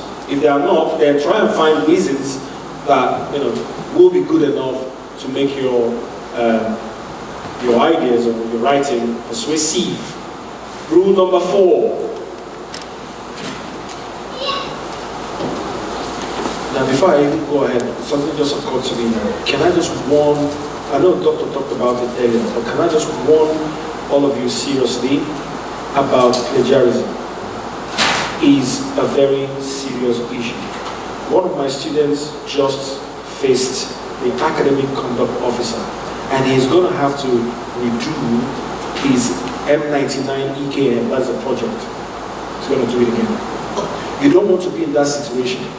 And it looks as if this person is an international student. They've gone back to their home country, so they have to do that from there. If they couldn't do it while they were here, having physical meeting, well, the guy, he wasn't attending meetings anyway, regularly, so. But if they couldn't do it here while they were around, what's the assurance that they'll be able to do it out there? So you don't want to be in that situation. Yeah? I have seen situations where someone has 100% Tonitin score. So the only thing different between their work and some other persons work elsewhere. It's just their name and SID. Yeah, it is. Now the truth is, this person that I just referred to had about 26. But you know the annoying part of it? There are people that had 40-something, but they had 40-something% because they submitted a proposal, and then part of the things they wrote in their proposal, they also included in their project. So, because Quality will tell you the source of all those things. So I checked, okay, this is from their proposal, that's fine. But this guy had about 20 or 30-something, and then when I checked, it was someone's work from a university in Kenya. Right? So all he did was just to tweak a few things and then change the arrangement of headings and change a few words. That was what he did. And I got so annoyed. Because I don't believe in that. I worked hard for my PhD. I worked hard for my master's. You can't do that nonsense to me. So I took it up. So can I just warn you, be careful. Especially when you're citing your references, sometimes Authority will pick up those citations because you're not the only one reading those papers. Other people are reading those papers and are citing them. So that's fine. When we see that, and when I say we, when lecturers see that, they can understand the reasons why. Okay? But when large chunks of texts are highlighted in red, because Authority has a way of highlighting. In fact, I'll show you one if you have the time. I'll show you one Authority view. You see how it highlights your work with different colors. The very verbatim ones are highlighted in red. Those are the ones that cause trouble. So when large chunks of texts are in red, then it raises a red flag. I want to find out why those texts are red. Avoid them. But if you reference properly, even if Authority highlights that as red, but I see that you've referenced that properly, you have no case to answer. If you reference, how can you, of course, how can you lift someone's work without referencing them? That's one. Number two, when you copy someone's work that was referenced, it still doesn't make it right. Because I can see that it is not your work originally, it is someone else's work, even though it is referenced. Does that make sense? Yeah. So make sure it is your work and you've referenced it. Have I just communicated? Yeah. So what you are saying in essence? What I'm saying in essence is whatever it is I'm taking from any journal or any text, I should put it in my own language and still reference the source of where I am. Fantastic. Which brings me to the issue of references, which I don't think I'll have time to talk about. But listen to this. There are two ways you can present information from a source. You can either read that information and paraphrase it. So in other words, you read that information, close it, reproduce that in your own words. Does it change the fact that that information is someone else's idea? No, so it has to be referenced. The other way you can present work is to lift it verbatim, where you put invited quotes, right? Now, I tell my students, I would suggest that you do more of paraphrasing. You only do quotes when the point you are trying to make is such a strong point that you just need to lift up that quote to support that point exactly the way it is. Does that make sense? Oh my God. I'm going to say that again. So I'm going to say that again. It might be that you have made an assertion and you want to support that assertion with a quote. We've thought about it. This assertion is a very strong, significant, hardcore assertion that you have made. But you want to support it with this reference, and you've thought about it. If I paraphrase this reference, it will water down the strength of that quote. So I rather put it exactly the way it is, just again to further highlight the strength of the argument I'm making. Then that's fine. But don't always go verbatim. Because when you do that, my question is, I will think that you're not demonstrating the fact that you're understanding what you were doing, you're understanding the information you're engaging with. You're not showing any academic work.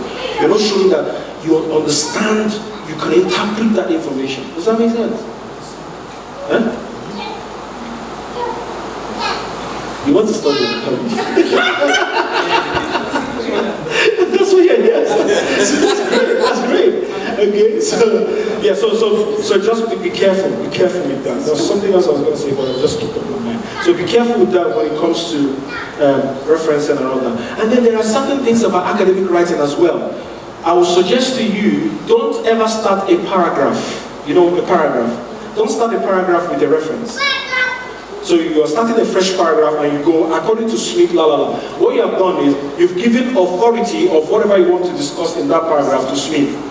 You rather start with your own statement, and then before you start putting any other things, you know. These are just writing skills, basically. Just skills. Anyway, let's go back to this. So rule number four, because we need to leave here very soon. Find proofs. Find proofs. Number three says, consider how you will communicate persuasively, and then find proofs. This is where you go out to look for journal papers, information, references to support your argument. Those are the proofs. And the only way you can find those information to support your arguments in a critical way is to read widely. Read widely. Read widely. There's no way you can read 5-10 papers about an issue, and then you read them, like I said before, you read them in depth. There's no way you can do that without being able to write 5,000 words. Look. When I was at this level, in other words, when I started my master's degree, to write 500 words was a Herculean task for me. It was trouble to sit down and write 500 words. Where am I getting the words from? How am I going to juggle around with those words? But I tell you what, having gone through the process, God is my witness, and one of us, but he's not here anyway, because we sat together in the research room. He can also testify to this. I can write 1,000 words on a sitting. On a sitting on my computer, 1,000 words. What is the secret? That point there, read widely. Before I ever sit down to write, I must have read voraciously.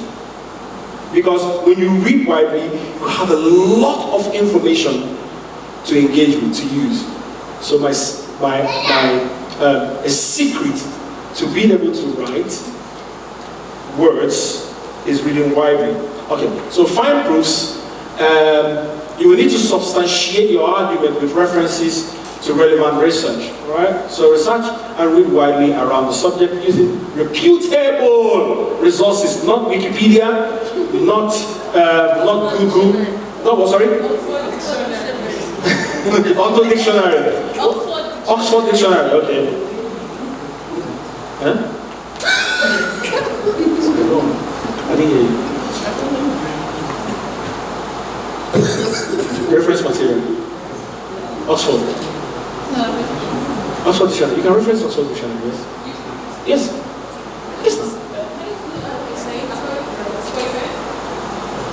You can say something, you can define something based on the Oxford Dictionary, yes? According to Oxford, you know.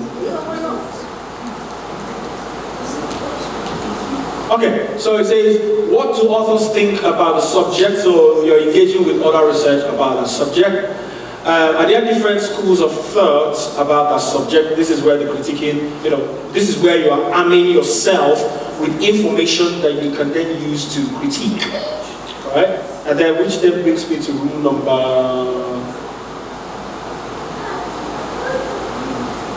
Are there any arguments against my point of view? So all of this is where you are gathering all of those information that you then need to use to do proper critical writing. Proper critical writing.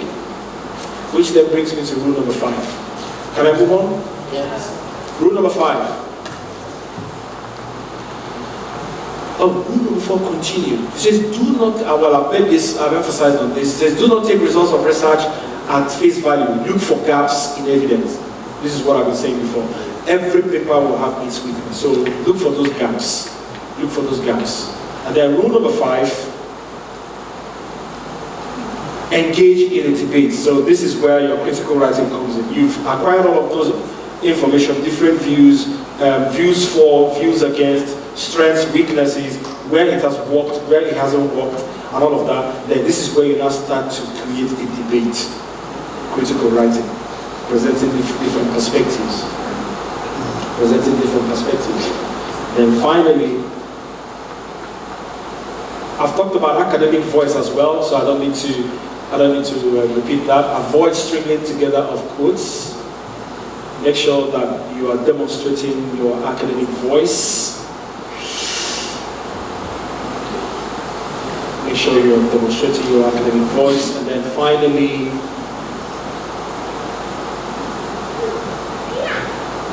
rule number 6. I'm not going to worry about this one. Rule number 6, structure your argument. So make sure there is a logical flow of your argument. You're not jumping from one line of thought into a different line of thought without any connection between the two. So make sure that there is a logical flow, a logical line of thought in your argument. And one of the ways to make sure you're doing that is to read it yourself or get someone to also read it.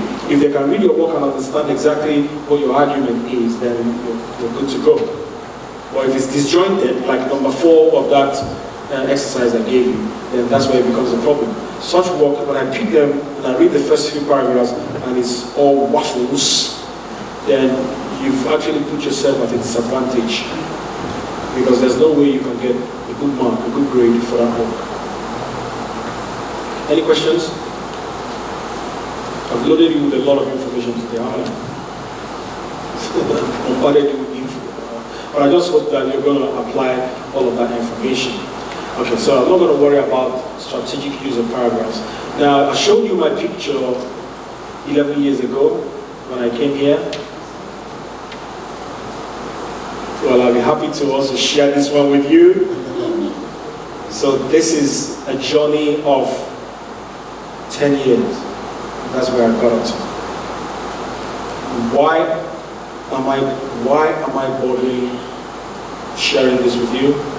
Well, if I could do it, having been in the position that some of you are today, if I could do it, you could do it as well. So I'm challenging you, I am inspiring you, to be the best you can. It requires focus, it requires tenacity, it requires doggedness, it requires perseverance. Sometimes you will hit that wall of hindrance, but then you just have to persevere, if that makes sense.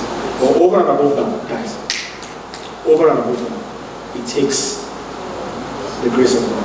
Right? It takes the grace and mercies of God. And one of the cheapest ways to attract the grace of God is to serve. I'm a member of the choir. If you are taking well, I hope you'll be in church tomorrow. You will see me there, regardless of all of these things that we've talked about. I don't care if I'm a doctor or not. You know I'm a doctor, right? No. You're not a doctor, right? I take pride in it. You know why? Because I earned it. I earned it. I didn't buy it. It wasn't dashed. I earned it. Alright? So for henceforth, please refer to me as Dr. I. Thank you. Thank you very much. Thank you. Thank you very much.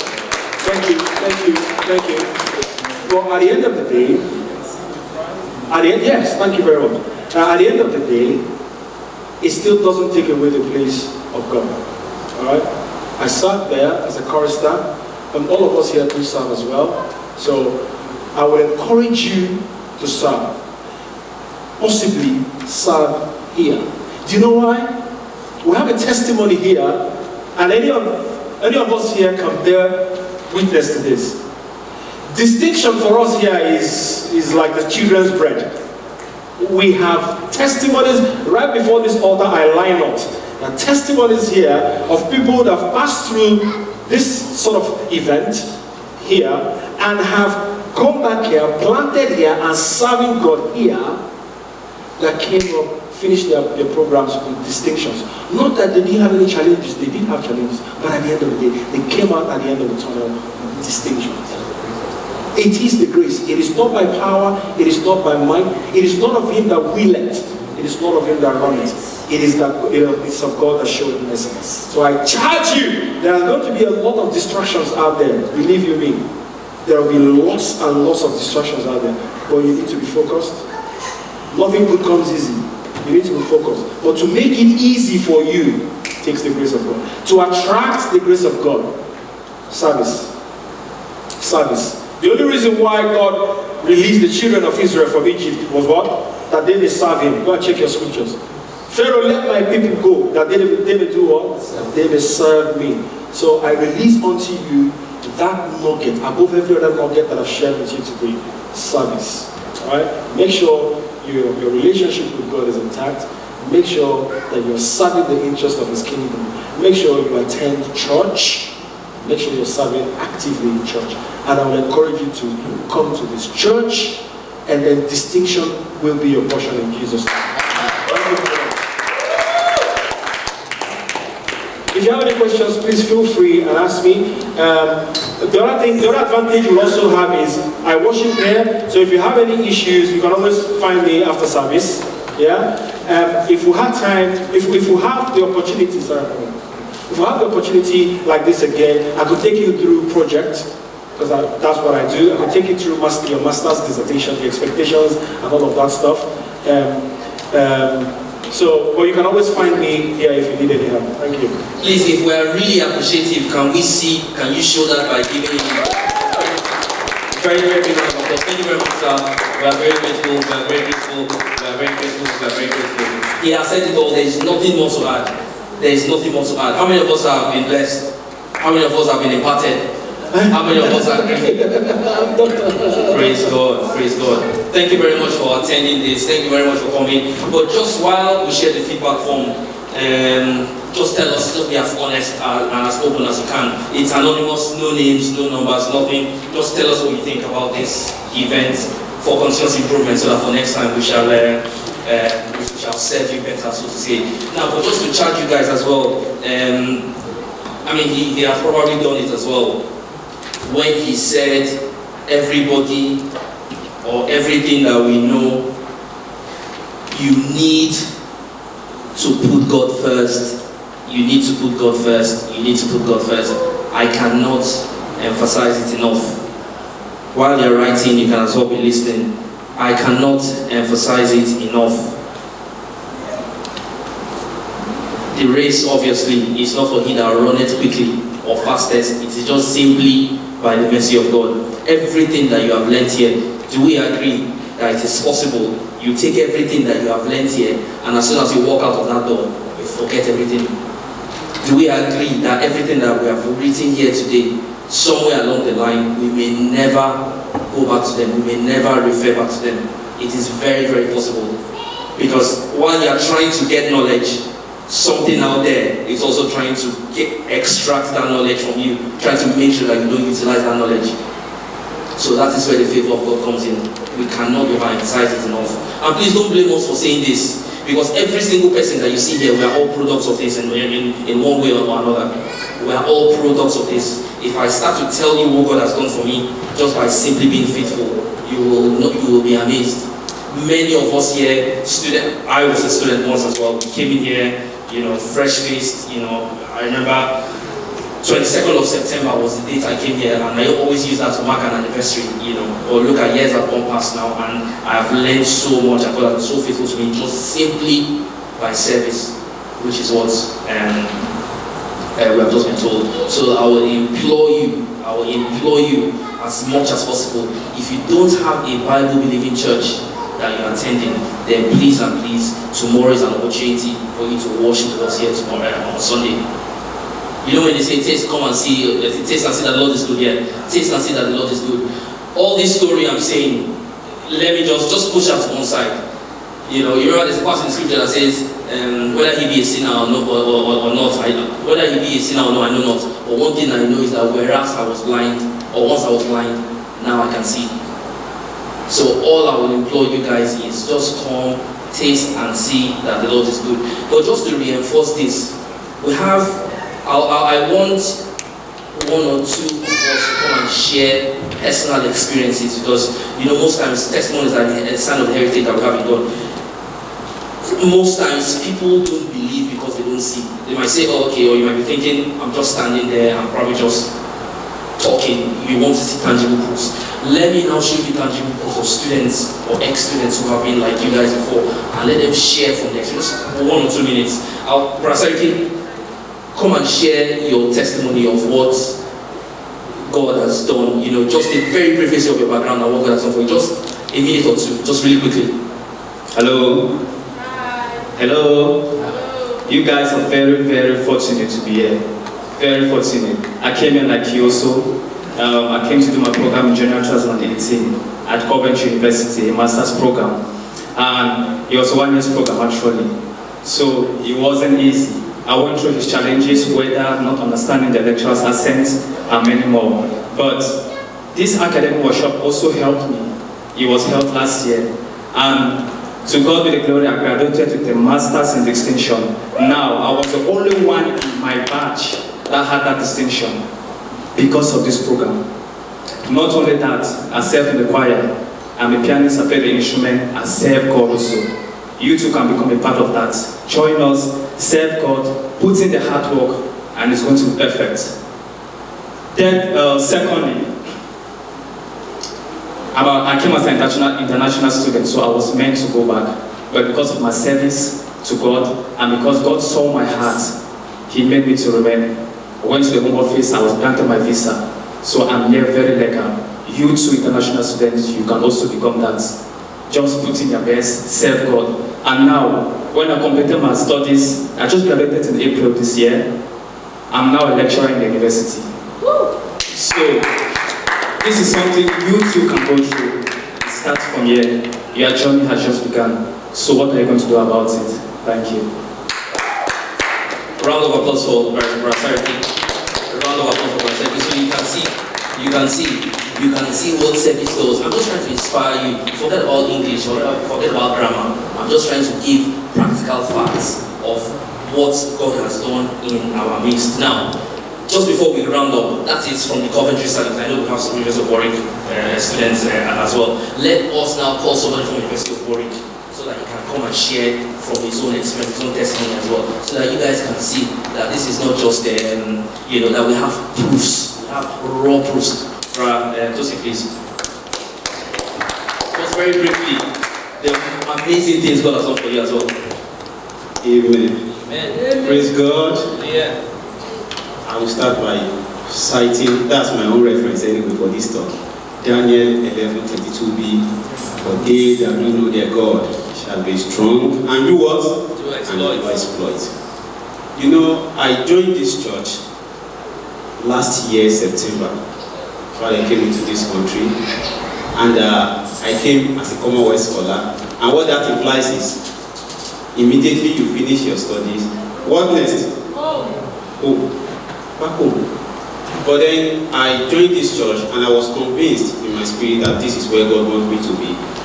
Actively serving, I serve as protocol officer in this house and going out for outreaches, preaching the gospel to people, bringing men into Christ, and then in the process, I was in a program that I consider the toughest in Warwick. Anyway, I take pride in that, just like the doctor said. I take pride in that, and I'm proud to say that. And when I started this program, it was so tough, and I was complaining. And then I checked in with my tutor to ask why is this so. And every other student in the department were complaining as well. And I found out that those who did their undergrad in the same department here at Warwick were also complaining. So, like the whole department were just complaining. And then we organized a meeting with the postgraduate coordinator and everybody in the department.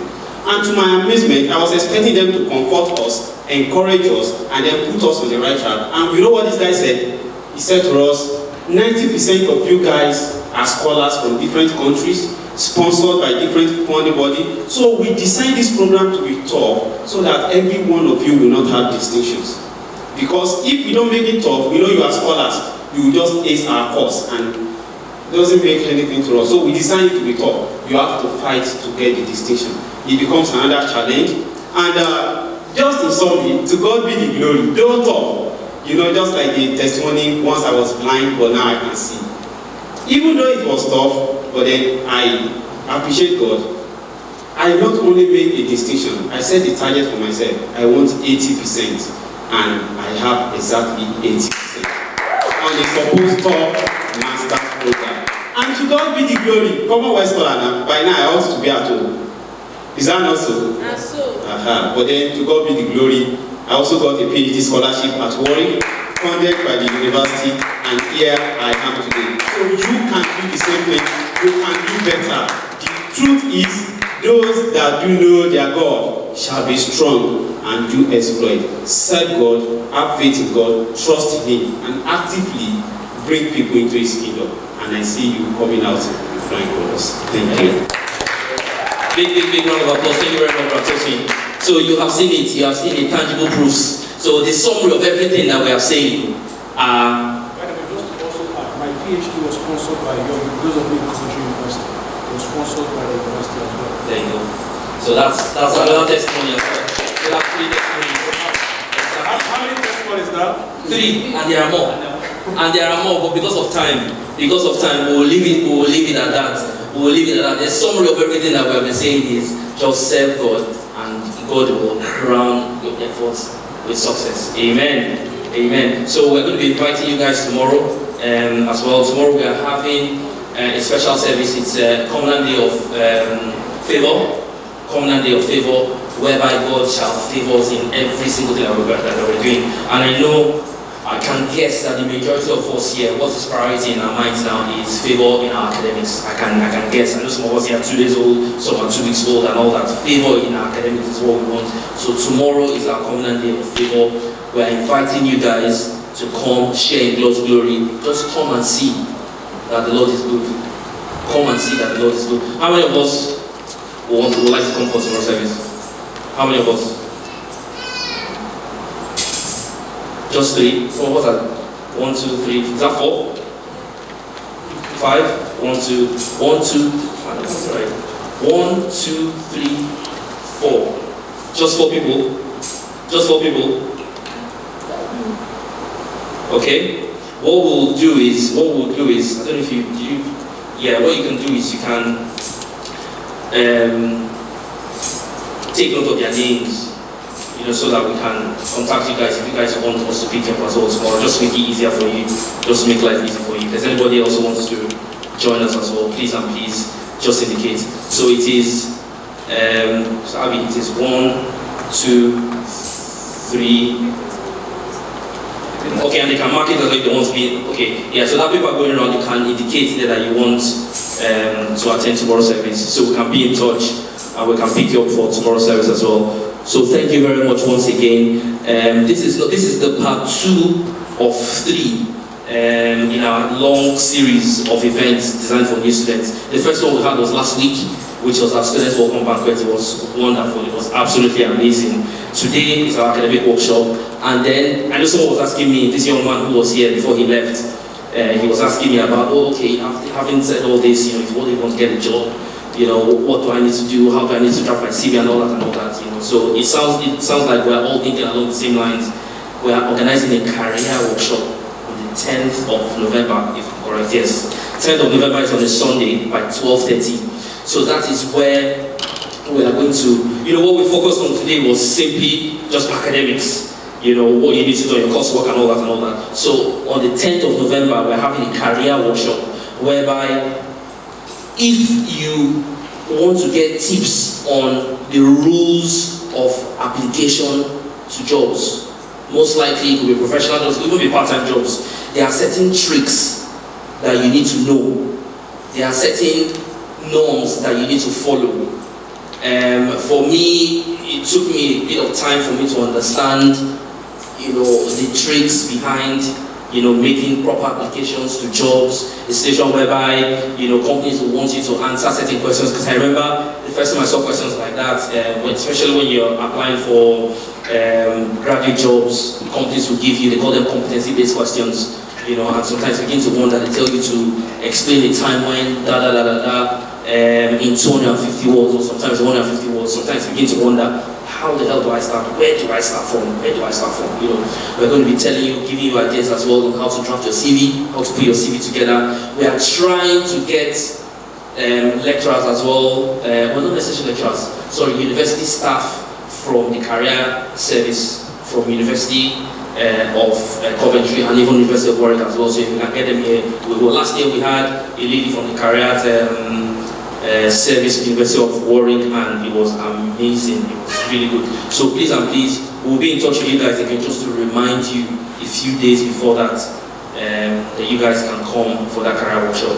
And I'm sure God will bless you in Jesus' name. Amen. Amen. Amen. Praise God. Right, okay, so can we just quickly rise up for, and let's just worship God. Let's just bless His holy name. Let's just thank God for today. Let's thank God for all that we have done, for everything that we have been imparted with. Let us thank God for the knowledge that we have gained today. The Bible says, and wisdom and knowledge shall be the stability of thy times. We have gathered knowledge, we have gathered wisdom in our academics. Let us make a firm promise to God that He shall give us that strength for us to run with this vision of knowledge that He has given us. Let's ask God to empower us with everything that we have learned today, because it is one thing for you to come here and listen. It is another thing for you to listen and write, but it is also another thing for you to listen, write, and then run with what you have gotten today. So let's ask God to empower us with that thing that will make us run with all that we have gathered today. Father, we bless you. Thank you, Jesus. You are indeed worthy to be praised. You are worthy to be glorified for the strength that you have given us today, our lecturers, our speakers, even the audience as well, everyone that puts today together. Father, we say thank you for everything that you have done, making today possible. We thank you. Father, we are marching out now with an order of excellence, with an order of dominion. Just like we have heard 3 testimonies or more today, we know that in a year's time we shall have multiple testimonies as well, in the name of Jesus Christ. And at the end of the day, we shall have every cause to glorify your name. Blessed be your holy name, O God, as we make that resolve to follow you, as we make that resolve to worship you in spirit and in truth. We know that you shall be our true God. We know you shall answer for us. Those tough moments, those tough times in our academics, those tough times when we are in the library, when we are burning the midnight candle, we know that you shall answer for us. Blessed be your holy name, O God. Be thou exalted, for in Jesus' mighty name we have prayed. Amen. And as we have prayed, so shall it be in Jesus' name. Amen. Surely God's goodness and mercy shall follow us all the days of our lives, and we shall dwell in the house of the Lord forever and ever. Amen. Can we give ourselves a big round of applause? Thank you very much for coming. Thank you very much for coming, and we'll see some of you tomorrow. Amen.